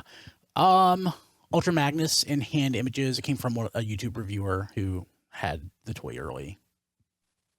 And Yeah, this- that happens. yeah. That happens a lot in general. But yeah, our first good look at Kingdom Ultra Magnus, and there were opinions from a lot of people. Yeah. And, but I like it. It's a toy we all own now. Yep. Yeah, it's exactly right. Netflix Wave 3 redecos leaked. Cheetor and Siege Ironhide redecos, and the Sparkless Rusty Barricade, and the Clear Paleo Trex. That felt earlier to me too. Yeah, I was going to say that one seems like it's way earlier than 2021 to me. Now, see, I don't know how we can be on wave 3. I never got my wave 1 Wave shipped to me. Somebody in Discord was actually asking about that jokingly the other day if Diecast ever got his Wave 1 Netflix. No. So Did they ever refund you or anything? Sorry, tangent. you don't get also, but- charged from Walmart. Yeah, it was a pre-order. So. Yeah, Walmart doesn't It charge still you. shows as pending. Yeah. Okay. We got our first look at Select's deep cover, and Which I think, that was like a total surprise, I believe. yeah, Was that the blue one? No, the black one. yeah. Oh, the good one. Okay. I'm trying to remember the source of that one. Was that a YouTube review? I don't know. Yeah. Okay. So, also, let's see here. We got the official announcement of Thundercracker. Cheetor and RC from Red, Prime RC, were first spotted. I guess that feels about right as far as the timing goes. We've in this weird time warp. Yeah. And Red sucks. Flame Toys is I just copied and pasted this directly, and I love the headline here. Flame I wrote Toys that. Flame Toys is threatening us with a model kit of RC. Of course, this is after, I guess, the all the horrible stuff. All the to do over their Windblade model kit concept art. Yeah. So as far back as January, we knew that HasLab Unicron would be shipping soon, at least from Robot Kingdom. Yeah, because I think Robot Kingdom, this is based on Robot Kingdom posting photos to their Facebook showing pallets of Unicrons in their possession. Yeah. This is one that I guess don't remember even happening, but it did. Because it didn't go anywhere. Yeah, the Series 6 checklist catalog was posted by Hasbro on their customer service site. I don't think Series 6 of BotBots ever came out. Not that I know of. The Caffeine Collective, the Play Plexers, the Pet Mob, the Gifted Guild, the Party Favors, Magic Tricksters, the Cardio Clique, the Hibachi Heats, Frequent Flyers. Oh no, some of these did come out because I know I've got the Magic and the Hibachi ones. I saw those at Kroger. I feel like I might have got some of these online somewhere. I think Kroger had some of those 5-packs for like Easter last year. For Easter basket filler. I really need to go through and rationalize my BotBots collection and make sure that I have. But Series 6 did come out then. I just forgot which, types were Series 6. They just came out in a very limited way because there is no primary retail support in the United States anymore for BotBots. That sucks. Yeah. Now, this is one that I absolutely loved, this item here. Oh, yeah. So, the Transformers costumes used in various commercials and such was found in a warehouse, being Thundercracker and Jazz. And they're creepy and wonderful. And in surprisingly good condition, all things considered. Yeah. Like those would be fairly easy to restore. Yeah, I think so. Jazz has a little bit of body damage to the grill, but but I mean, you see that a lot in your profession, don't you, Diecast? Yeah, pretty much. you can just fill that in with some Bondo and buff it out. Yep. Yeah. Let's see here. Kingdom Dinobot in hand. But the big news item that I have highlighted in green and like bolded and triple size text. Triple size the text. RC News Desk 129, the end of January. We got Wave 1 of the Super 7 Transformers Ultimates, and it included Optimus Prime, finally, with a basketball. Now, when you say we saw the solicitation. Oh, the toys aren't out yet, yeah. Yeah, the toys won't be out until sometime this year still. I still stand on the point that it doesn't count because it's not a BotBots basketball. That would have been the ideal situation, yes, but Kilby is making a very specific reference here, all the way back to 1999 with the Mega SCF Convoy, which had concept art that had a finger with a spinning basketball on it, that got cut from the final release. It hurt my heart. And apparently no copy of that concept art exists on the internet anymore because we tried to find it. I had an exhaustive search for that, so yeah. Other things, though, included Starscream, Bonsaitron, and Bombshell. So, yeah. Basketball, though. Yeah, basketball. February, we have an official deep cover announcement, and we learned that there are, 2 deep covers? What? Yeah. This was a stir back in February. Unicron's maw. He was supposed to have a blue maw, and he didn't? Is that what happened? People were upset about that. Yeah. Mm-hmm. The lack of proper paint apps. It was supposed to be orange. $600 made to order toy. Yep. It's supposed to be orange. It ended up blue. Oh. Well, it doesn't matter how much it costs or how made to order it is. They still have to use the right plastic types on the right parts, and that plastic type cannot take paint. Now they could have, split the sprue up so they could cast it in the correct color to begin with, but it's still, it's still a toy that has to be produced by the same methods that they produce everything else. Subject to change. That too. Yeah, chemistry still applies. I like that. So, RFC News Desk 131, the Hasbro Pulse Premium free trial period ends. We had that for like 2 years. That was a bigger deal than I was expecting. I mean, it did become kind of painful to have to. Yeah. I will say it definitely curtailed the amount of stuff I was willing to even put on as like backup pre-orders on Pulse. Yeah, because it's either meet $50 to get the free shipping anyway, or pay at least $10 more on any order. And I'm certainly I think I said the same thing in the news desk for what we've actually been offered for premium so far. Like, they're still not making a good case for paying $50 a year specifically for premium. And it's still true. And I have ended up signing up for premium so that I could go to that premium Fan Fest. Yeah, and guess what? Everybody can get into it anyway. Could go to it. Brian, tangents though. I just want to say that was almost my sad trombone news, was that nothing about Hasbro Pulse has changed at all in the past year. Pretty much, yeah. It's like that's like the worst thing. Like, nothing has gotten There's better. an app now. And if you have the first release version of that, you can get around premium time lockouts on new pre-orders. That's awesome. Let's see here. So we got the prototype, or look at the prototype of Masterpiece Skids in late February. And everybody was still very positive about the whole thing, which was remarkable. And Chris, another great headline: Walmart reissuing Vintage Beast Wars toys with modern sticker shock. I was pleased with that one. Yes. Yeah, Rat Trap. Well, not towards the end of this year. Well, we got, they got did great prices. But Rat Trap, again, being a basic toy at $23, being sold at a deluxe price point is crazy. Which I think I tried to explain when I wrote about that the production cost difference between a basic and a deluxe is so minimal that there was no way this wouldn't have happened. Yep. Wow, we're in March. We're making great progress so far. Also, there just wasn't hardly anything in February. Yeah. RFC News Desk 132, the latest leaks show us Commander Class Rodimus Prime. Now, to me, it feels like we knew this before, but I'm sure we knew Commander Class Rodimus Prime was a thing that was going to exist. But this would be the first visualization we would have had of it in whatever form that came. Yeah, I don't remember any feelings that I had about the toy. I mean, I think it was more or less what we were expecting from the photo. Probably. Yeah.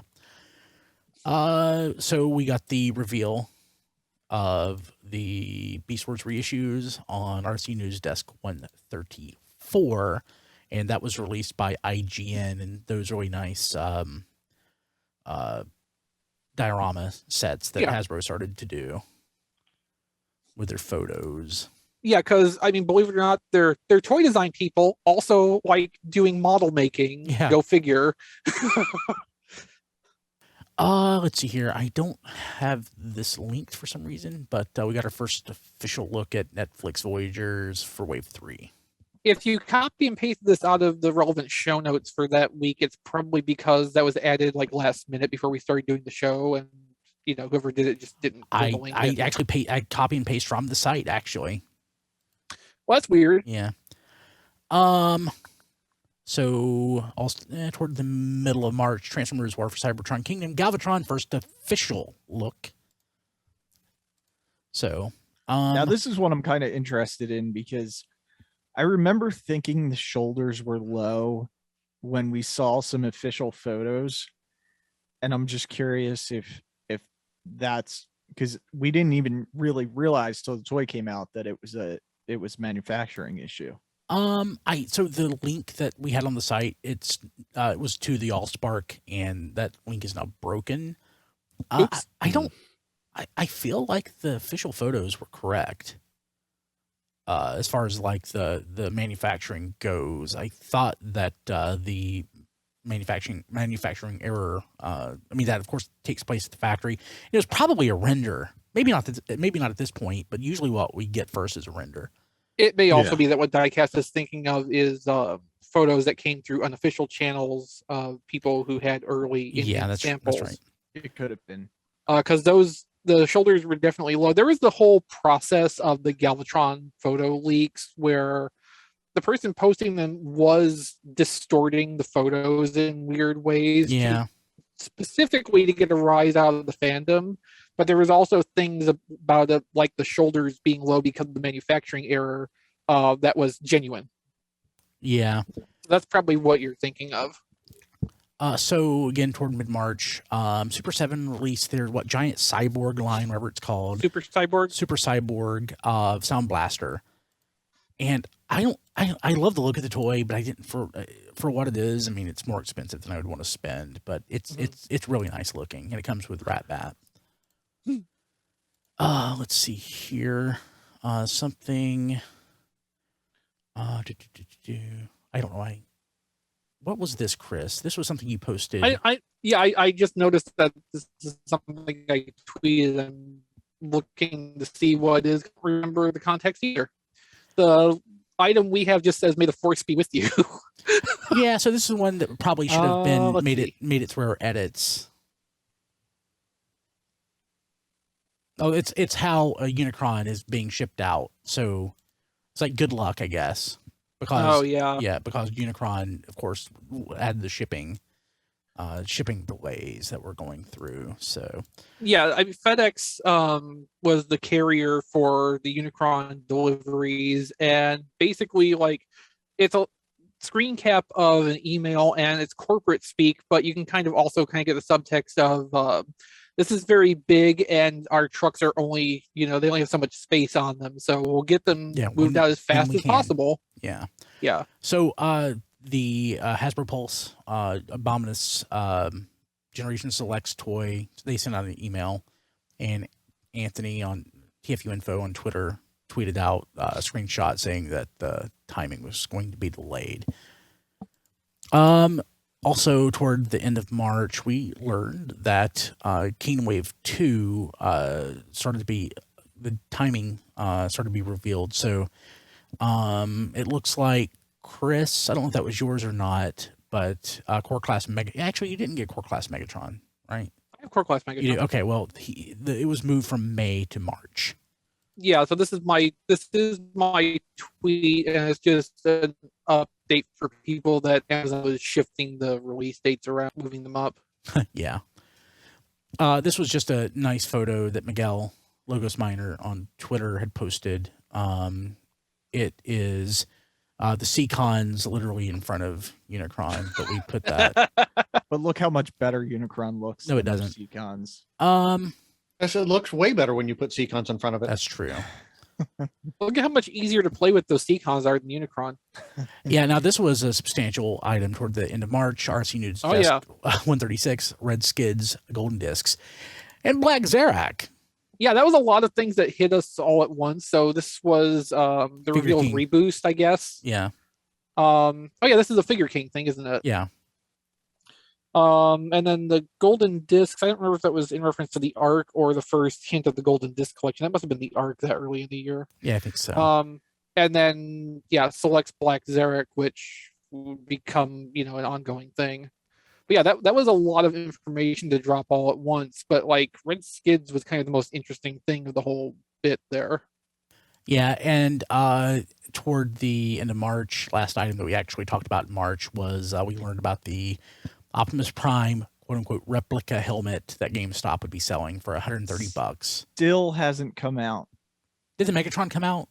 No, there's the Megatron, the Optimus Prime, and the Soundwave, and now they're all listed at estimated 328 of this year, which I hope they don't drop all three helmets at one time. I don't think they will. That'll be terrible. I hope not, yeah. But yeah, I mean, this helmet, the Optimus Prime, I think was supposed to be out in August, and it still hasn't come out. So our first item for April was kind of a big thing for the rest of the year. Amazon Australia posted a bunch of new product listings. This was RFC News Desk 137 for reference. They posted a bunch of product listings which covered a lot of Kingdom toys, some Studio Series stuff, but also selects and collaborative stuff we got our first hints of through these leaks.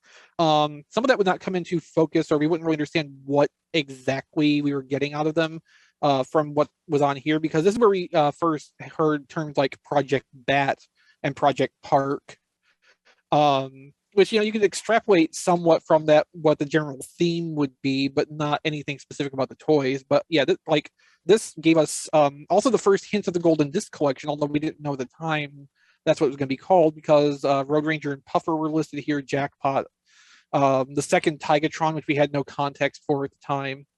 So that was a major thing that happened in the early part of the year in the leak space. Yeah, that was a big one. So this was also another big item in April. IGN previews the Kingdom Galvatron, Scorponok, and the Ark. Mm-hmm. Yeah, so that was in the lead up to Hasbro Pulse Fan Fest.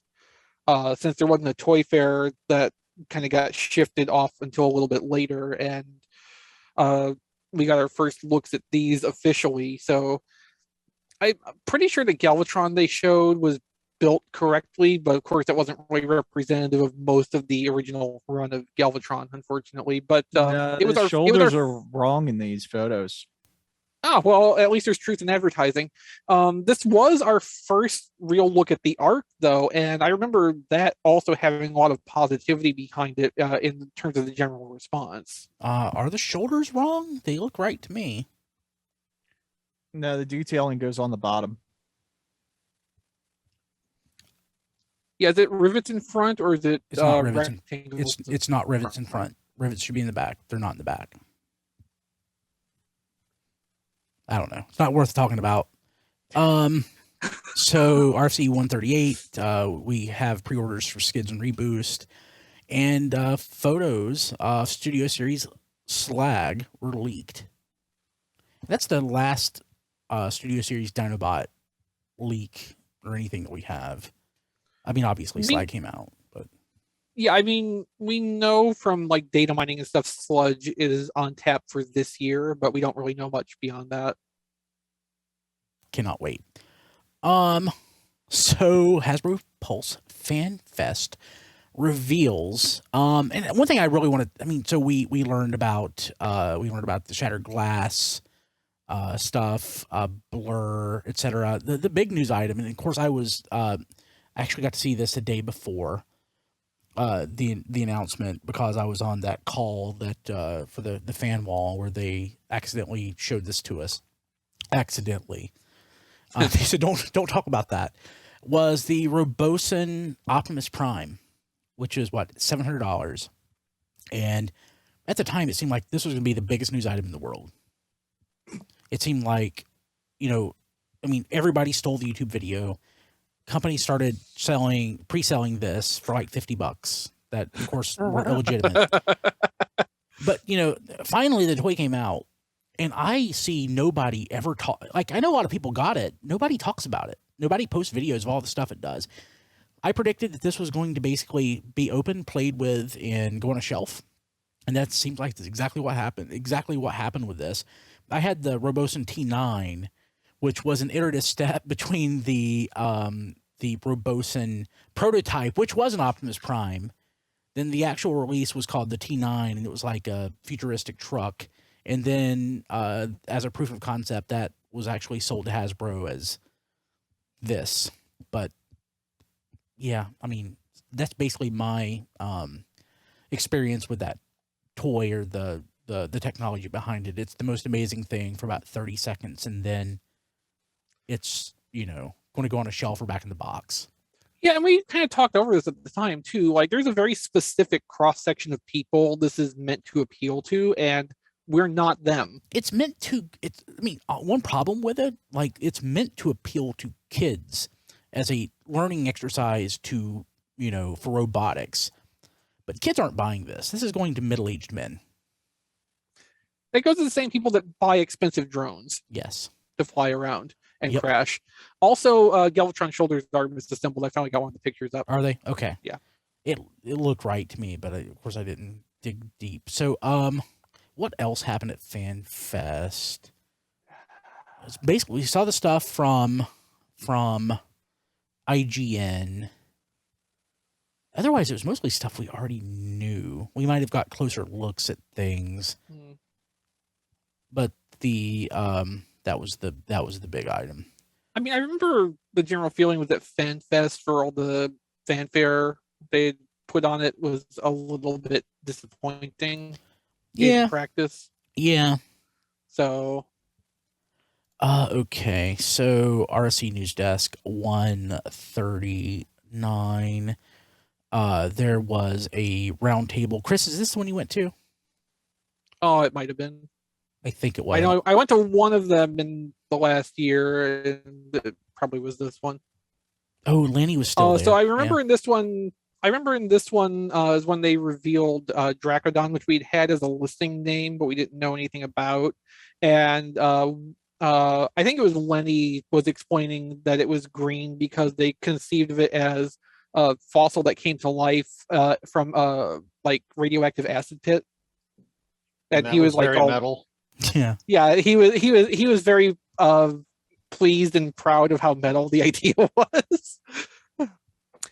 But yeah, I mean, a lot of what I remember of this is just that, like, you know, we got the usual kind of lead in, like, you know, don't ask about stuff that's unrevealed, et cetera, et cetera. So a lot of us who had been on this ride before just like we're having a lot of trouble thinking up good questions to ask through the round table. So it was a lot of like, you know, we really like this, we like to see more of this, et cetera. And then we got the Dracodon thing, which again is the thing that most stands out in my mind, just because Lenny was so happy with that idea. Yeah. I miss Lenny. Yeah. The next item was Shattered Glass Megatron and rising prices.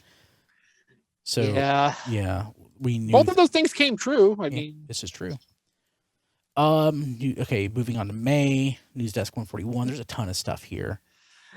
Let's see here. So there were so the bot stuff, nothing ever materialized out of that. It was just more concept art pieces that somebody dug up that seemed to depict a vehicle assortment for bots. But again, nothing else has ever materialized for that. Target DPCIs, which basically just confirmed some things we'd already heard about before and made them where you could, you know, try to look them up, including Road Rage. The Origins Bumblebee, which at that point we didn't have a picture of yet, as I recall. That came a little bit later. And the $50 Optimus and Megatron figures, I think, ended up being statues instead, something like that. So I mean, yeah, there's a lot of specific items here, but it's a lot of stuff that kind of just boils down to it's housekeeping, basically, bookkeeping. Yeah, so there was an item that we didn't talk about from February when Hasbro announced a bunch of new media properties, and one of those was BotBots animated series that was going to be on Netflix, and it's still going to be on Netflix. It's just now with BotBots as a property, you just can't. We don't have new toys. There's nothing on the shelf. It's very possible they will try to leverage, you know, the animated series on Netflix to get, you know, Walmarts and Targets and anybody else to try to, you know, carry another assortment of BotBots since there's actual media support for them. Yeah. But we also learned, of course, about a new Transformers animated series that would be coming out. Not Transformers Animated, but another animated series and a couple other things. That's something that we glazed over. I don't know how much we even went into that in February when it happened. I mean, probably not a lot because there just wasn't any information. Yeah. But that there was a press release about that Hasbro shared. So, okay. A bunch of Studio Series stuff got data mined, which by this point, almost all of has been revealed. From the list that's on here, the only one that hasn't had an official or even a leak release is Junkion Junkyard, the Wreck-Gar that's retool. right, yeah. But Project Jam also made its first appearance in a listing at this point, and that will come back later. Yeah, so that will develop. It was not what we expected. Yeah, that's right. News Desk 142, Amazon exclusive Mirage and Grimlock, plus premium finish. So we talked about the Grimlock in Mirage set. Yeah. But we learned about Takara Tomy premium finish line. And this is, I mean, the first couple have come out, which Bumblebee and Optimus. And this is something I actually skipped. I think all of the announced waves have been released now. Okay. I believe Megatron and Ultra Magnus have just come out. Okay. Yeah. I skipped these. I felt early on that like I needed them, but I really didn't. I still have the Studio Series Optimus premium finish on pre-order.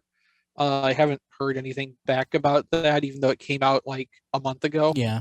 So, not that broken up about if the order never materializes, I guess. Yeah. So also in May, we learned about the Transformers deck building game that would go up for pre-order. And Amazon had it. Renegade Studios had it on their site.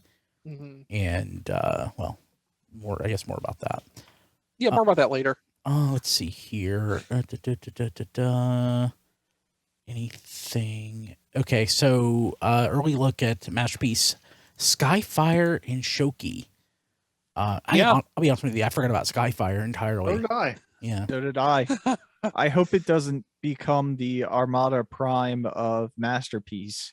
No. No, it'll be much worse than that. It'll be like $500. Yeah.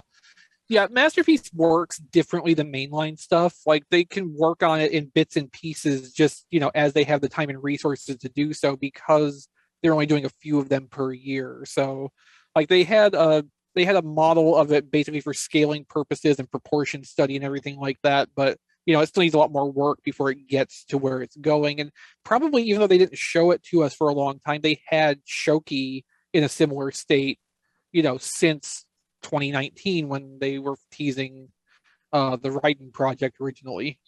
It's just kind of Masterpiece works differently than Generations. Generations works differently than other things like Cyberverse would, for example. It's all just a matter of how the stuff gets to be released. I'm just thinking my luck, it'll never get released. I mean, it might take a while, but I think it will happen. So the premium finish line gets officially revealed, and with teases of possible future figures. So basically what they had was possibilities for 6 assortments worth of toys. 3 of them got sequentially announced and have all now come out. There haven't been any more announcements for more premium finish stuff after that, which is leading people to think that the rest of the line has been canceled, which would easily be doable considering it's just redecos. There's no tooling loss there. So if these didn't sell like Takara wanted to, they may have just decided to pull the plug and not do the back half of the line. Let's see here. Retgar revealed. There you go. Retgar was revealed. By some means or another. We don't have a link for that one, but yeah. We got an update on the deck building game. I think this is when we learned that there would be a premium pack that goes along with it. Really? Yeah, it's like a pre-order bonus. Yeah, we'll talk about that later on. Let's see here. So here, another one that I feel like happened way earlier than it apparently really did. NPM 12 Optimus Prime Bumblebee movie version officially revealed. Like I feel like that went way back further than just May of this year. Yeah, because it wasn't in its store in like July or August maybe. Yeah. Let's see here, because I got it forever ago. Right. Yeah. So it feels like it. Yeah. Let's see here. Generation Selects Artfire leaked. Good thing Kilby just bought a G1 Artfire. Yeah, that was like right after I bought G1 Artfire. I think at the time I said, and I still believe, it's not as good as if you had bought MP10 Convoy at BotCon 2012 just in time to have Hasbro announce their release, but it's close. Yeah, not as funny, but I spent way more on Artfire than I would have on that Masterpiece Optimus Prime. Let's see here. So more leaks. Red Collection and more Kingdom. That's when we learned that Kingdom was getting an extra wave. Sort of, yeah. I guess what we pulled in some stuff from. So 2 toys got moved up from Kingdom, Blaster and Core Class Hot Rod.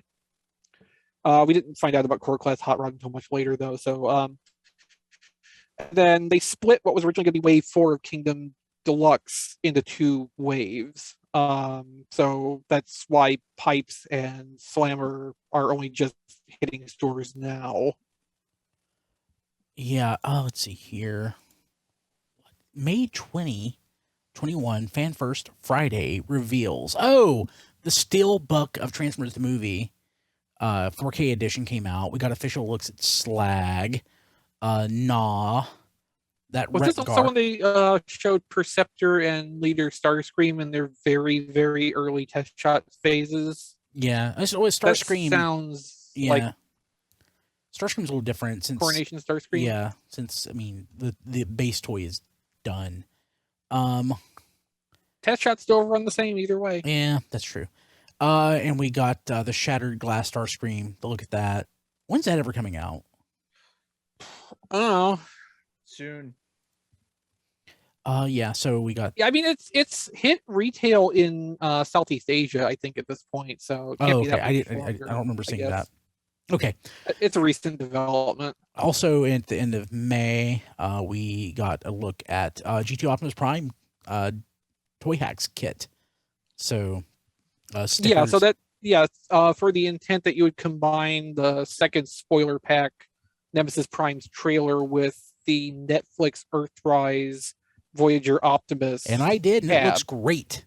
Yeah, no, I mean, I've seen a lot of people post the result of that, and for the like $170 you had to spend to make that happen, like that's fantastic. I ended up getting a second Nemesis Prime from Amazon Japan, and they shipped it in. That's the one I was going to keep because it looks nice in the box. But they shipped it in an envelope, and it got crushed. Yeah, so that pissed me off. Just like your Spirit. Yeah. Let's see here. June, Sideswipe and Skywarp 2-pack and more from Transformers Tuesday. I'm trying to remember what the and more was. Yeah, same. Yeah. Because we already had Mirage and Grimlock revealed, and that was the only 2 things in that batch. Yeah. Let's see. Might have been Studio Series stuff or something. Yeah. Apparently official in-hand pictures and video coverage of the Ark. Oh, that was the one where they the Asian YouTube reviewer that actually has a relationship with, is that Hasbro Asia? No, I think this was from a different channel. Okay. I know who you're thinking of. Kevin It Liu. was like Australian or something. I think I believe this one was out of maybe Singapore. But like as far as we could tell, the person with the sample of the Ark was given it properly to do the promotional coverage for. Yeah, it was Geek Culture or something. Yeah, something like that. And it is another Southeast Asian thing, but it's not Kevin Liu who Kilby was thinking of, who is Hong Kong or maybe even mainland China. I'm not exactly sure, but somewhere around there. Okay, yeah. But also does appear to have an official relationship with Hasbro Asia. Cool. We got our first leaked look at Kingdom Road Rage, and I guess we knew what disappointment that was going to be. No, we didn't. Tracks hadn't come out yet. Oh, well, I never opened mine, so I've never been a disappointed buyer. We got our first look at the premium Finish Wave 2. Yeah, so that was the Studio Series Optimus Redeco and damn Megatron. Yeah, the damn Megatron. Let's see here. Takara tweets MP52 Starscream production sample photos. Mm-hmm. Still have never bought that. I don't know how, but I canceled my pre-order and then decided not to get it. I don't feel bad about it yet. That's probably your best decision all year, Brian. Maybe. Well, I mean, we still got like 6 months of headlines here, so let's find out. Let's see here. Transformer Generation 2020 book. Shogo Hasui interview, translation part 1. Any details from that? I don't remember the details. Okay. I just remember that it happened. It was interesting. Like, it's always interesting to get one of those designer interviews translated. I just don't remember the content of it. Let's see here. Transformer Generation, Cyberverse roll and change figures from Kotaku. A preview of that. I included that because I've never bought the toys, but I just love the video of the kid so excited playing with that Bumblebee. like I had to include it because of that. I mean, those toys are sitting at Walmart right now, and I'm never going to buy them. But the kid is so happy. Maybe I should get them for like my kid's birthday or something. But then your kid will be happy. Yeah, that's true. I'd actually like that. BBTS exclusive 3.0 Transformers, Bumblebee, DLX, Shattered Glass, Soundwave, and Ravage is up for pre-order for $250. And oh man, did Walkie get this? I don't know. I guess for the Shattered Glass Ravage, you would have to think he did. But it's That sounds right. yeah. God, that stupid bandana. It just looks so weird on that design of Soundwave. I don't know. It's just so weird. I would never buy that. Let's see here. DNA Design Studio Series Grimlock Upgrade Set. I don't remember this one. Yeah. I do. Oh no, This is I the one do. with- I do. It's the one where they made the complete replacement wheelie to Yep. make up for the like one everybody hates that came with Grimlock. It actually just came the out not that long ago. Yeah, it's a completely normal upgrade set, except for the fact that they made an entire wheelie figure, which doesn't even look that good. Mm. Yeah, it looks really, really bad. Oh God. Yes. Yeah. Well, I'm going to give him that one though because it's appropriate. Yeah. Yeah. That's true. Actually, if that should be the name, that should be the episode title. Willy Bad. Okay. TFCon tickets went on sale. This was notable because it was TFCon's first attempt to have the in-person show happen again. And it worked. And it went And it was wonderfully. great. Yeah. Let's see here. Bumblebee Thrust leaked. Oh God, that should have stayed. They should just hold on to that one. That's already on. That got clearanced out, right? Yeah. Let's see. The Megatron replica helmet was announced for GameStop. Now, this is something here. Again, we're looking in June. When I was going through this, I forgot this was a thing. I don't know if there's even been any more development on I it. haven't heard a thing about it. Transformers Heavy Metal, an AR game, augmented reality from Niantic. So this was what the like Pokemon Go for Transformers. Yeah.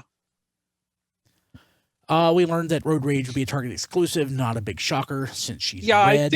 I think we kind of knew that already Yeah. by this point. Let's see here. Takara online toy show would be coming in about a week after this, something like that. I think it came and went, and there wasn't anything Transformers related in that, so it never Sad. got any follow-up coverage. Let's see. A leak of Deluxe Waspinator was with a question mark, so that it should be, yes, that is a Deluxe Waspinator leak. I don't think we really. I think we were just questioning it at the time because it looked so similar to the 2013 one in the bad photos. That is right. Yeah, you're right. You're right. Yeah. Beast Wars Kingdom screen caps. The Netflix cartoon. Yeah. Yeah. I still have not watched that.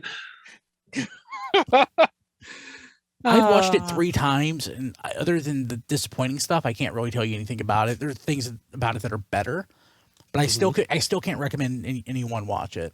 No. But again, it is definitely better than what we got before. Yeah. But you still shouldn't watch it. It just needed to have a couple more iterations, I think. Yeah. Transformers Tuesday, Shattered Glass Gold Bug, but we still hadn't heard about T-Rex. T-Rex went on forever without an official announcement. Did T-Rex actually ever get an official announcement before it hit this? That's a good question. I don't remember it getting one. That Shattered Glass Gold Bug. Yeah, That was a disappointment for a lot of people. it was. Let's see here. Transformers Rise of the Beasts. There was a press event, like a big media press event for Rise of the Beasts, the stuff that Paramount does. Ben Yee was invited to that, and he went through and described a lot of what he saw from the event. Not a lot of follow up on that since it happened, but of course, other than the movie was delayed. Yeah, that might have something to do with it. Come to think of it. RFC News Desk 143. Licensing finds a way. The Jurassic Park collaboration revealed. Buzzworthy Bumblebee Origins Bumblebee revealed by In-Demand Toys. And then it started showing up at stores 12 days later. Yeah. And Good figure. Yeah, that's the good one. So I was curious about what this next one was. It was the J Balvin Soundwave. Project Jam. Yep, Project Jam. So Kilby put an instruction in our document here that we should highlight things we want to talk about specifically in green. So I highlighted this in green. It's the only thing I highlighted in green that I can recall. And it's just because after this came out and we were talking about it some, it finally clicked for me what this really was. At first, we couldn't really figure out any kind of theme or anything with this. It was just this really weirdly randomly decorated G1 Soundwave, made in association with this performer, but take some of the tampagraphs off of it, and it's basically a perfect G2 Soundwave. And I did take most of those tampagraphs off. Yeah. And I also screwed up some of the paint on the arms, and I had to fix it. And the shade of blue that I used isn't exactly right, so I haven't shown it off after doing that. But it looks a lot better without those tampos. It really does. Yeah, I mean, I hate to admit it, but ever since realizing that it's essentially a G2 Soundwave, I've kind of low-key wanted one, but not enough to spend the $60 on it. Yeah, so the problem, a couple problems. Apparently the guy might like Transformers. I don't think we know, because I only saw that something was shared about it on his Twitter once.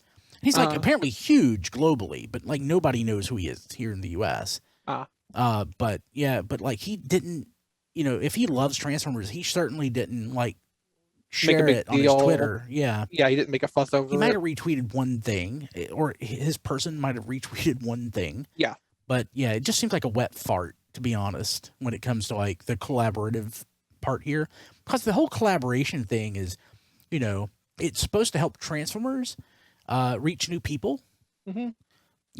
Jurassic Park fans might want to buy the collaborative stuff, and maybe it'll get Transformers fans interested in Jurassic Park, and Jurassic Park fans interested in Transformers. This whole J Balvin thing, it was mostly people, I have no idea who this guy is. I have no idea who he is. I don't know who he is. Who is he? Who is he? Well, right. It's this toy looks like crap. It doesn't, but that, I don't think it was the positive buzz for Transformers or this J Balvin guy that, No, the Bump of Chicken Bumblebee was more successful than this, arguably. Yeah. July first looks at Generation Selects Galvatron, and again, kind of like a wet fart. It really didn't go over well when it came to. It was the stickers. Yeah, not even the stickers. I freaking loved this thing from the first picture I saw, and it only got better when I got it in hand. I liked the idea of it, but I didn't love it until I held it. But yeah, stickers certainly didn't help the matter. I mean, I was kind of iffy on it too until whenever we got a first look at it from whatever source with none of the stickers applied. Oh, it's so great. And it looks more plain that way, but it also looks like the kind of toy I want to have and to do. Yeah. More Studio Series or premium finish, Takara premium finish toys revealed. Yeah, that's the Wave 3, which should have just come out. Yeah, so it is the Voyager Megatron. Studio Series Megatron, yeah. And Siege Ultra Magnus again. Oh god, it just made Siege Ultra Magnus worse. Every single time. Yeah. Let's see here. RC News Desk 144, Target exclusive 4-pack at Walmart, and an SDCC exclusive Ravage in China. This was that one that happened, if I remember right, on a Sunday morning. This both of these news items hit. We learned about the Worlds Collide set that was found at a Walmart instead of at Target. In Niles, Illinois. Yeah.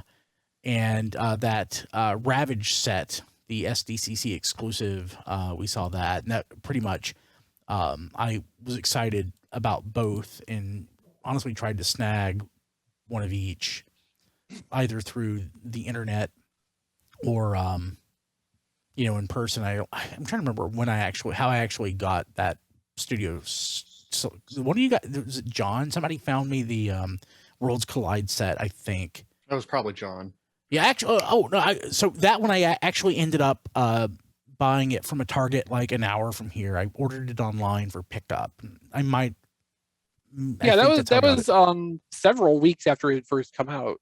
Yeah, and we had a lot of trouble finding it at first. Panda Strong in our Discord actually set me up with my 4-pack. Awesome, great. Yeah. I really like that set.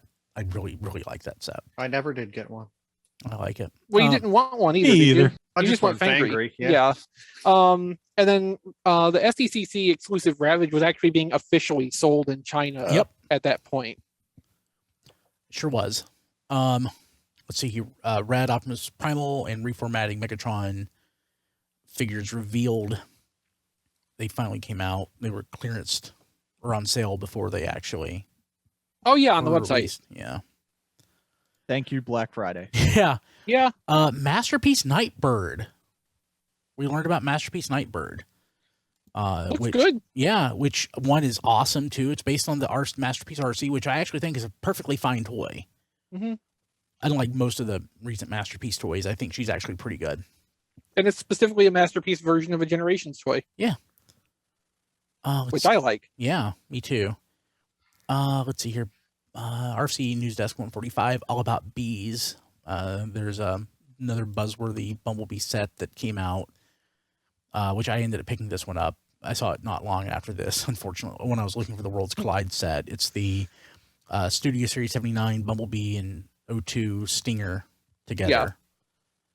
And we also learned or got pictures of Cyberverse Cheetor Deluxe. Let's see here. Crosscut Nightbird Masterpiece. More info on that. And first look at Cliff Jumper? ? Exclamation mark. No, actually just a question mark. Mm-hmm. So we actually recently, I think in the last week or so, since the last episode, got another look at the Cliff Jumper. This was there's been a trickle of pictures of these test shots and prototypes ever since. This was July. a very early one. It looks very close to Bumblebee. Yeah. I mean, it's definitely the same engineering. Yeah. Premium Finish Wave 4, Starscream, and Ratchet. Yeah. Yeah, but there's no sign of them actually like proceeding from that point is the problem. Yeah. Let's see here. Next Fan First Friday has been scheduled. Now, just remove that one. This was Fathom Events doing another theatrical release of Transformers the movie. We learned that was actually happening in September. I bought tickets and didn't go. Yeah, I mean, a lot of people were kind of expressing how tone deaf this was, considering 2021. Yeah, I've watched a handful of movies at the theater since then. But you rented out a theater. Rented out a theater, yeah, with people that I know. Anyway, I mean, COVID aside, like I had gone to the previous Fathom theatrical showing of Transformers the movie. Again? No. Yeah, I mean, this one had some exclusive material that apparently some showings didn't even get. And all of that has gone up on YouTube now, Yep. Yeah, Ben Yee notably did not get to see any of the stop motion shorts before his showing. Yeah. Sad. So out of base, Aichi, we have photos of Super 7 Ultimates Wave 2. Because I couldn't remember how far in we were. Yeah. So of course with this one it was Bludgeon, which was nice change of pace tracks. Megatron and Grimlock with he has the platter, the apron, the crown, the little connecty device that he used to give his hyper intelligence to Computron, all that stuff, and a wheelie. I forgot about the wheelie. Oh man, really? You forgot about him? I forgot about that one. Yeah. Let's see here. Target listings for more Wave 1 of Generations and Studio Series. So that would have been our first like data mining for legacy stuff. We just didn't exactly know it was legacy at the time. Yeah. I just like how it's listed: Stolen Kingdom Pipe, Stolen Kingdom Shadow Panther, and Stolen Selects Blue Streak. Mm-hmm. We got a photo of Icon Heroes Unicron pin holder. I was looking at that. Also, I just want to point out that the Selects Blue Streak, which is Silver Streak officially, our first look at that was in August, and it still is not released yet. It's crazy. Although apparently there is at least 10,000 of them that have come into port in the United States so far, and they're just going nowhere. That's weird, because whenever that happens, that costs money for not to go anywhere. So they try to, you want to get that stuff on shelves. It could be going nowhere in as much as it's, sitting on a boat still. Well, I mean, but sitting on a boat costs money. Sitting in a warehouse costs money. Yeah. There's like the opportunity costs and like literal housing, soaring costs that you have to deal with. And of course, leaving money on the table. Yep. A pin set from Icon Heroes, Grimlock and Ironhide, and Starscream and Shockwave. I thought those looked kind of nice. It's not anything I would probably ever own, but they were nice bits of merchandise. Yeah. RFC News Desk 146, Generations 2022 spoiled. And we just learned of, was this JT Prime? I think it was I mean, there's a lot of sources for the leaks, but like he tends to collect a lot of the information, even when he's not a primary source himself. Yeah, so we learned about things like Dragon Megatron, Laser Prime, Galvatron. A lot of these have been substantiated since. Maybe I actually did get my prediction right. That might be the entirety of Generations 2022. I mean, it's in August, but I mean, almost. Well, let me go back. Can we? Before August, I'll give you a half. Yeah. I'll give you a half. Yeah. So you get a half a point. Diecast still wins. So even if I got the whole point, it would have just been a tie. Yeah. Toy News official photos of Cyberverse Ultimate Class, Hot Rod, and Volcanicus. Great. Hasbro Pulse FanFest reveals new Studio Series 86 releases. Those went up for pre-order, and I remember pre-ordering those in a Food Lion parking lot at like 1:02 p.m. I remember pre-ordering the first Galactic Odyssey thing off of Amazon sitting in a Marshall's parking lot. So, similar experience. Let's see here. I think I just bought sushi at the Food Lion. Condolences. It wasn't bad. Let's see what else we have here. Masterpiece Cliff Jumper test shots. More of that. Yeah. First look at Transformers Masterpiece Raiden Trainbot Shoki. We talked about that earlier in the episode. I don't think we need to rehash it. Yeah. Got an official look. Go ahead. I'm just going to recap that. The more we learned, the more disappointed we were. Yeah. Got an official look at Super 7 Ultimates Wave 2. Got a leak of the Walmart subline that we've recently gone into more detail on. I think in the last or next last episode of RSC, where we talk about actually the last episode where Chris details all of the leaks that we've had, I think thus far. 8 figures total, 5 deluxes, 2 voyagers, 1 leader, but not leader 1. I love that note. Leader is Scourge from Robots in Disguise. 2001 specifically. Yeah. The theme of the set or subline is Velocitron. Yes. So that informs some of the characters, and others just are kind of thrown in there because they needed a place to go. Yeah, I should have like Scourge. Yeah, the next item I should have I bolded and highlighted in like triple size font. It should be like quintuple size font. Quintuple. We learned about HasLab, Starsaber, and Victory Leo, and that was going up. Transformers Tuesday, Studio Series Nest, Jeep, Bumblebee. Yeah, so that it is a redeco of the Jeep Bumblebee that was originally intended for Universal Studios. Oh yeah, that's right.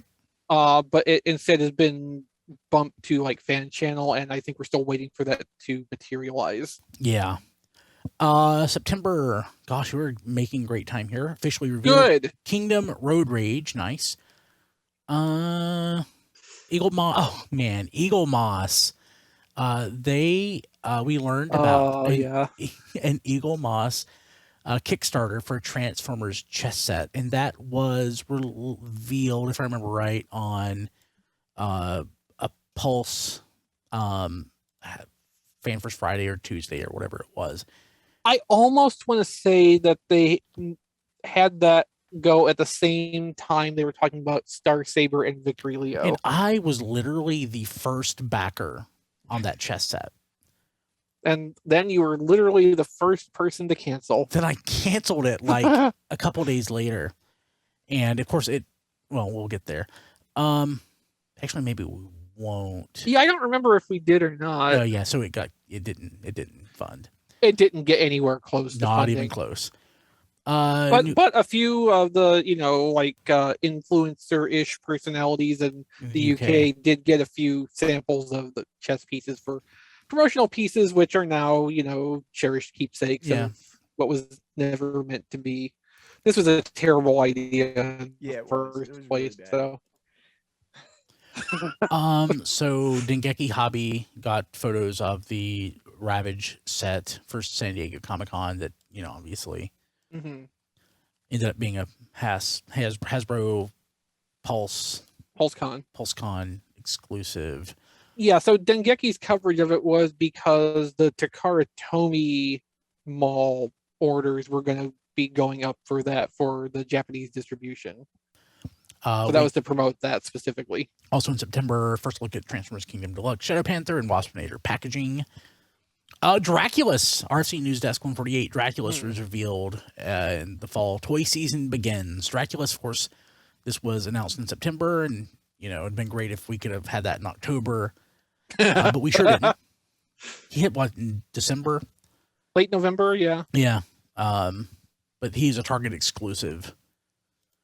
I think that was announced as part of the Target countdown of whatever. It's not basically the version of the Walmart event thing, but it's a multi-day. Yeah. Puffer and Road Ranger leaked photos of those. Let's see here. We have prototype photos of HasLab Victory Saber from Dallas Fan Expo. Spider Bob, friend and patron, was at the Dallas Fan Expo, and Hasbro was there with the prototype. Well, I guess the primary prototype of this. He got some nice photos, so in person, and he got to hold it up. He got to hold a Sprite can up to it for scale. And there's a question what size is that in cubic centimeters versus or liters or milliliters or whatever. But it's a 12-ounce can, so I think that's something like, I don't even want to remember, but it's that was the scale. 355 milliliters. Yeah, I was thinking somewhere around 300, so not too far off. No. Let's see here. Listed JT Prime does it again. Yes, I checked that. This was a follow-up to the previous, all of Generations 2022 leak. This has the stuff organized into the waves that it was intended to fall into at the time. As Kingdom has showed us this past year, that is subject to change until very, very late in the process. Sweet. Let's see here. What else? RFC News Desk 150. Mutant Tigatron heralds victory over Unicron. Yeah, so that's because the same day Amazon's Mutant Tigatron was revealed properly, and Victory Saber surpassed Unicron's backer total. So victory over Unicron without needing an extension to get there. An extension? No, no, with time to spare. Yeah. How much cheaper was it than Unicron? That's not what we're talking about, Diecast. Yeah. I think it's how much more desirable it was than Unicron that is the factor here. Mm-hmm. Yep. Let's see here. 2 days of Transformers Tuesdays, RFC 149.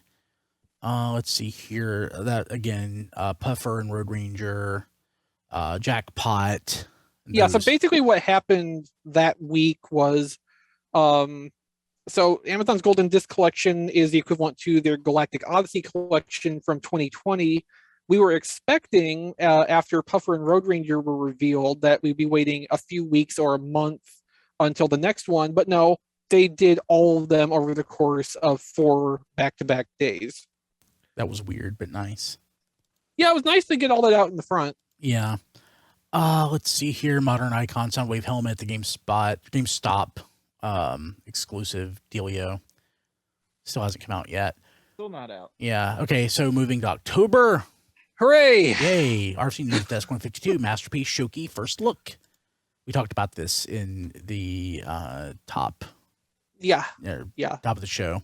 About an hour into the show. Yeah, Chris went into great detail on that. So, again, also rumor possible size of Masterpiece Raiden confirmed. We talked about that already. This is where the disappointment really got the setting in. Yeah, $1,200. Yeah, and overwhelming victory over Unicron. I wrote that. Yeah, 27,000 backers. 27,000 for a character that a lot of people in the West have never heard of.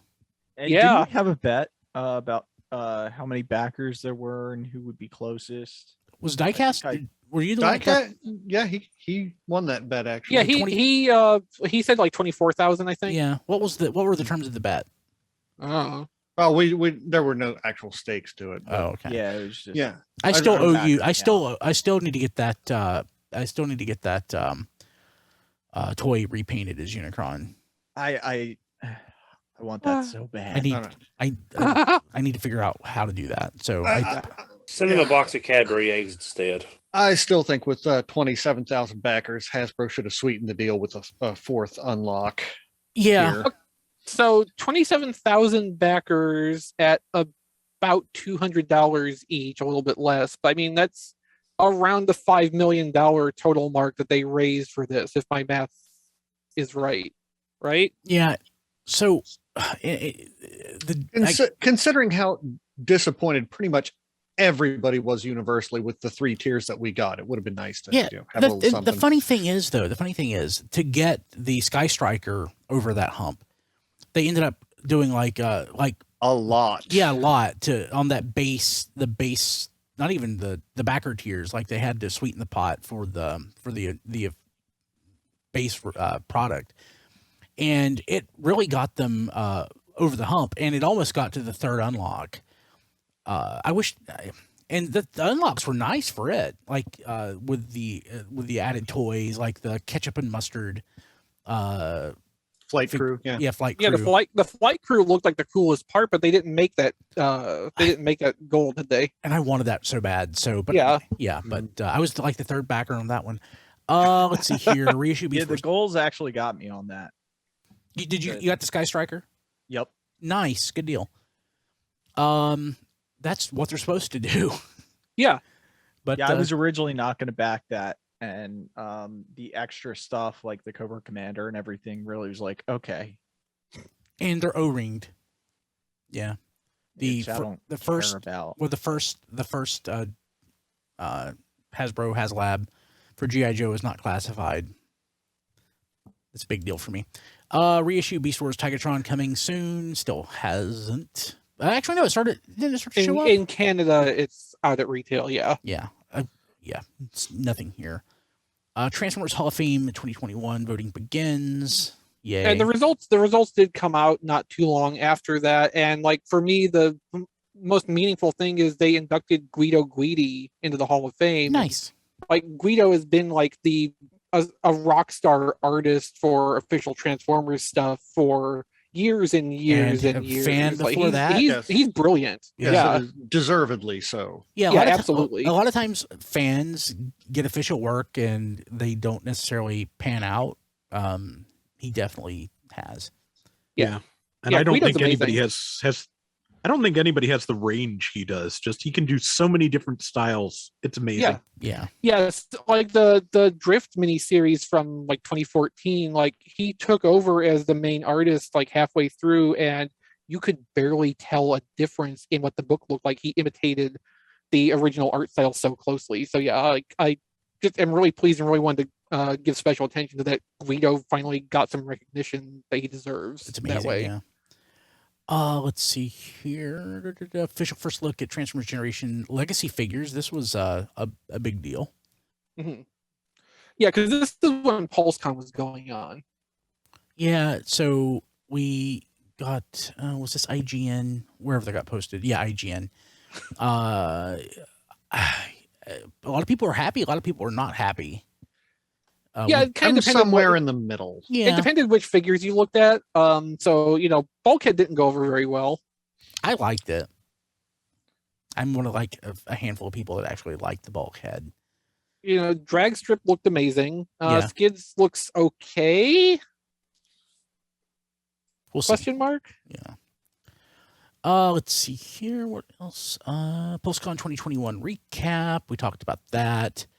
So that's when we got better photos, or actually photos at all, of the Prime RC, kickback, drag strip, Laser Prime.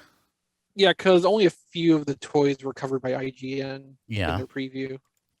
Then not a couple days after that, maybe less than a week, there was a roundtable for Transformers to actually ask questions about the legacy figures and such. And at the end, they showed off Kingdom Blaster. Blaster looks great. Yeah, I still haven't found it. I found out this morning, the morning of January 2nd, that stores in Nashville finally started to stock that case. Cool.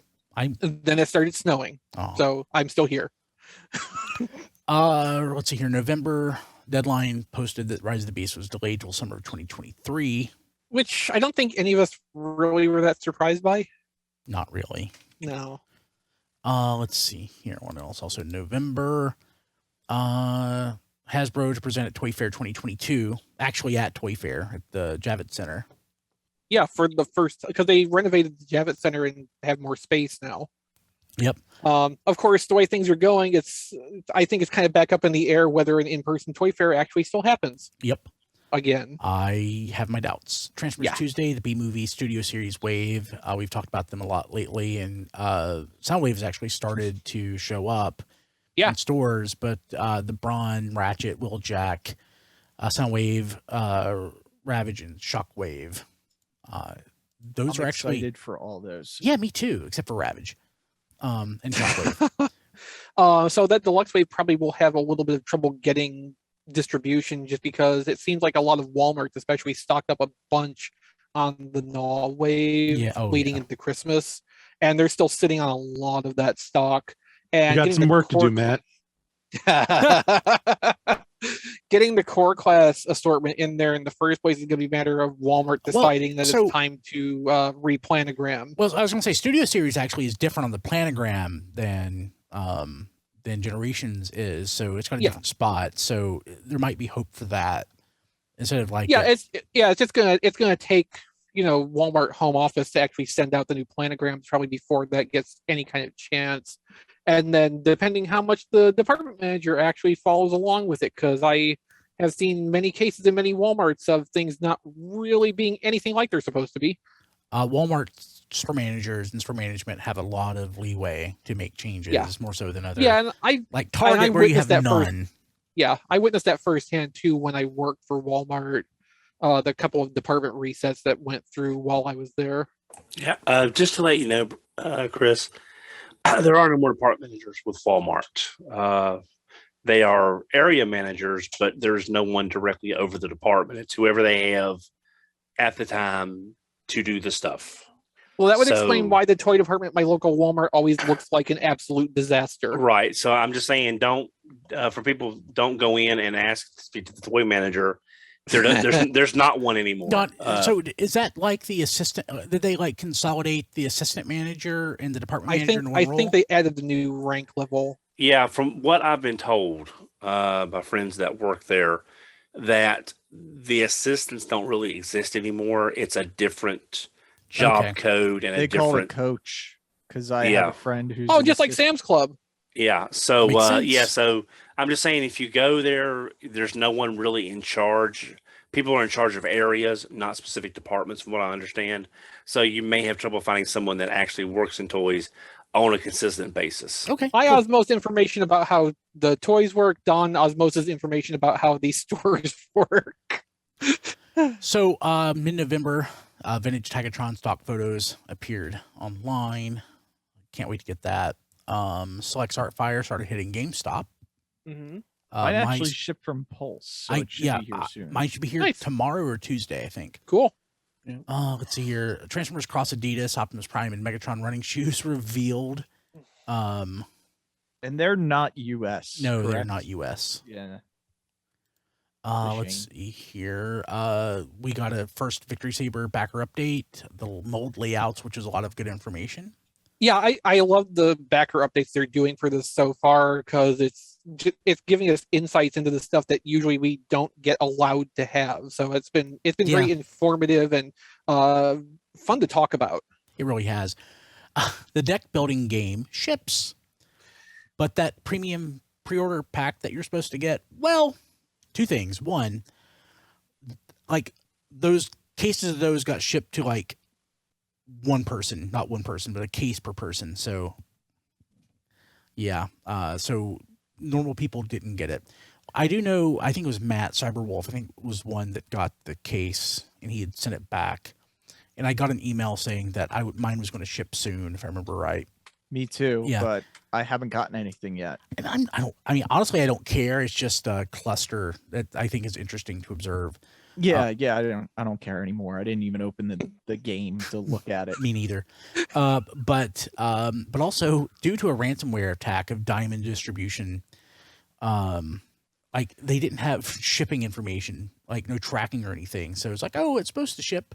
So if I didn't have like FedEx Delivery Manager, UPS and USPS stuff, I would have never known that actually was coming. So if you haven't signed up for like those delivery notification services from the different carriers, you should. They're great. Yeah, I basically can't get any surprise packages anymore because no matter what the carrier, I have accounts that do that. I still can if they're shipped wrong, like to the like sometimes there'll be like 2 lines or something that are doubled or something. Okay, so moving to December, we're at the finish line, guys. And it honestly, hell, this should have been the best news item of the year, possibly. Instead of HasLab Unicron. Well, it's a little bit late for that now. It is. So Ultimates Wave 3 from Super 7. The best thing ever? So the lame one, or the first lame one, is Wreck-Gar. I mean, it's okay. The lamest one. It's okay. Then somehow Tarn is the second lamest one. Yeah, but it's like Sunbow Tarn. Yeah, which is awesome. Which makes it more lame. No, I think it's awesome. I like this. I like the sunboification of it. But then, like the most awesome G2 Megatron since G2 Megatron. I'd go with Select's G2 Megatron. No way. Not over this. No, but this is accurate to the comic. It's accurate to the toy if you want it to be, and it's also accurate to Sunbow if that had been a thing too. Yeah, it's all with option parts. It's love. It is love. It is like the second greatest thing ever. Diecast, this is exactly what it would be if I was designing G2 versions of Ultimates. Yes. And I do have this on pre-order. Yes, but the greatest thing ever, though, is an official Alligator-Con. Yep. Oh my God. City of Steel accessory pack. Yeah. It's sort of. It's wonderful. And it has Optimus Prime's Decapitated head. Severed head. His severed head. Yeah, that's so crazy. And the building spire with his arm and blaster attached to it. Yeah. Hopefully we'll get this by the end of 2022. This will probably be the only Ultimates toy that I ever actually own. But I'm all in. I will own it. I'm all in for Transformers Ultimates. They can do no wrong. Oh, it's just too expensive for me to be all in on. Well, yeah. I mean, as few of them as we'll get, I will make the the sacrifice. Plus there's Retgar and Tarn. I believe, was that the rest of the wave? Yeah. Yeah, so you only have to buy 2 toys out of the wave anyway. Yeah. So let's see here. Red. I don't know why Red still exists, but we got the Knockout and Ultra Magnus. Knockout looks good. If that's your thing. I want that Knockout. If Prime's your thing, that's your Knockout. And Ultra It Magnus just doesn't scale with anything. No, and Ultra Magnus is just a white Optimus Prime. Something that nobody wants. Exactly. Except Pat Lee. Yeah, it's a great throwback to 2004. Yeah. Why 2004? Okay, so Chris got that. Buzzworthy Bumblebee is back. RC News Desk 154. Of course, that's when we talked a little bit about this, but this is where we're getting that fixed cup. This is what I was going to ask previously, because we're getting the fixed cup and the fixed cliff jumper. We actually getting any other official Studio Series 86 Transformers? Is it all just going to be in the Buzzworthy Bumblebee line now? What we have for 2022 so far is Perceptor, Coronation Starscream, Junkyard, which we don't have a reveal for yet. You're right. So, since it's mixed into regular movie stuff and they're pushing a Bumblebee movie design wave also, it's going to be a little bit before we hear about more 86 stuff. But like in the data mining information, there is more stuff on tap, including Studio Series 86 RC, which take a wild guess what that probably is. Yeah. So if I remember right, on one of the roundtables, Hasbro had said that Studio Series 86 has done very well for them, so that we fully expect that to continue. Yeah, I think that was on the first of the last 2 you were on. Yeah. Studio Series didn't sell till we put 86 in it. No, it's all fine, but it sells better. It just sells better now. Yeah, Studio Series itself definitely did well because, like, it is possibly the longest running modern Transformers brand imprint that has not had a style refresh or a sub-branding attached to it. Until 86. Yeah, but that's an addition. That's no, not it's really a sub-branding. Yeah, but it's not like it doesn't replace the baseline Studio Series. It's an addition to. It's part of the same product line. They just changed their numbering scheme. Like, they haven't changed what the packaging looks like. They just added extra numbers. It's not like even Cyberverse, where it's Dinobots Unite now, or like Robots in Disguise went to Combiner Force. They haven't done anything like that with Studio Series since it started in 2018. Yeah, something like that. Yeah. Let's see here. Studio Series Bumblebee Series RC. So that was on that last call that I was on. At the end, they showed off the Studio Series Bumblebee RC renders, and also a toy in hand. So, and there are other stuff on that call as well that we didn't get into really on the show, and I don't know why. The leak, the quote unquote leak, the reveal that was the file names on the desktop. Oh yeah. Well, no, we did talk about that some. We did. Oh, there wasn't a news item. So, like the Guardian, and then whatever else is a part of that. The Guardian, the Shattered Glass Blaster. Yay. Yeah, I know. There was a file name for Legacy Inferno, I think, but there wasn't like a thumbnail we could see. But yeah, we did talk about that on the show because we were kind of tossing back and forth like how intentional we thought all that was, and me and you think it was very so intentional that they rehearsed probably the positioning of those elements on that guy's desktop. Yeah. Yeah. Let's see here. 2022 exclusive generation redecos. This was from the last episode that we recorded.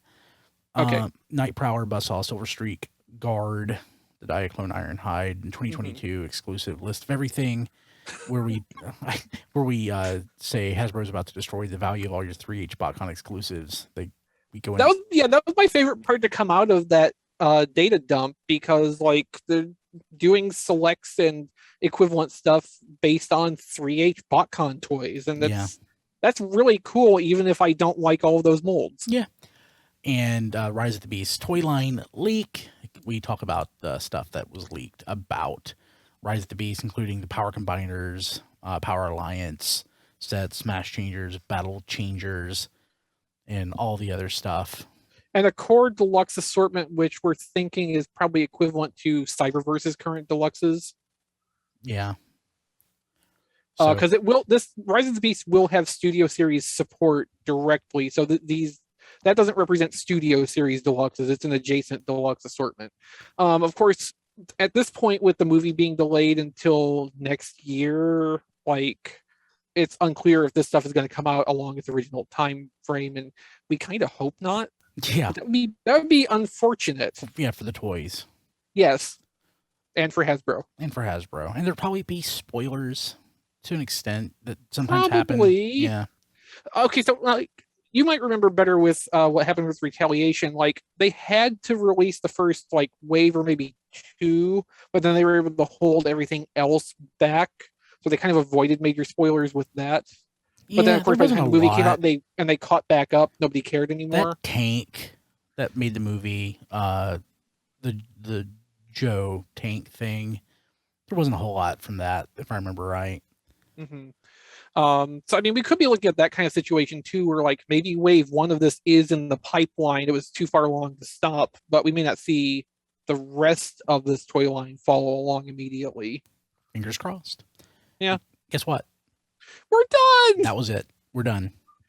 Matt, you can go to bed. I almost fell asleep a couple of times. I can tell. Awesome. Hey, well, okay, we'll be back next week. And we'll talk about our predictions for 2022. But otherwise, dude, we're done. This is awesome. Thank you all for being here. Almost 3 hours. Yeah, thank you later. people for listening. We'll catch you later. Bye, everybody. This has been Radio Free Cybertron. Visit us at tfradio.net for show notes and to subscribe to the podcast. Follow us on Twitter at tfradio for news and updates. Watch our live stream at tfradio.net/live. Join our Facebook fan page at facebook.com/tfradio. Subscribe to our YouTube channel, TF Radio Network. Have a question or comment? Leave it on our Facebook fan page or mail it to contact@tfradio.net. This podcast is released under a Creative Commons license. Any part of this podcast can and should be redistributed, but please, proper attribution is required if you know what's good for you.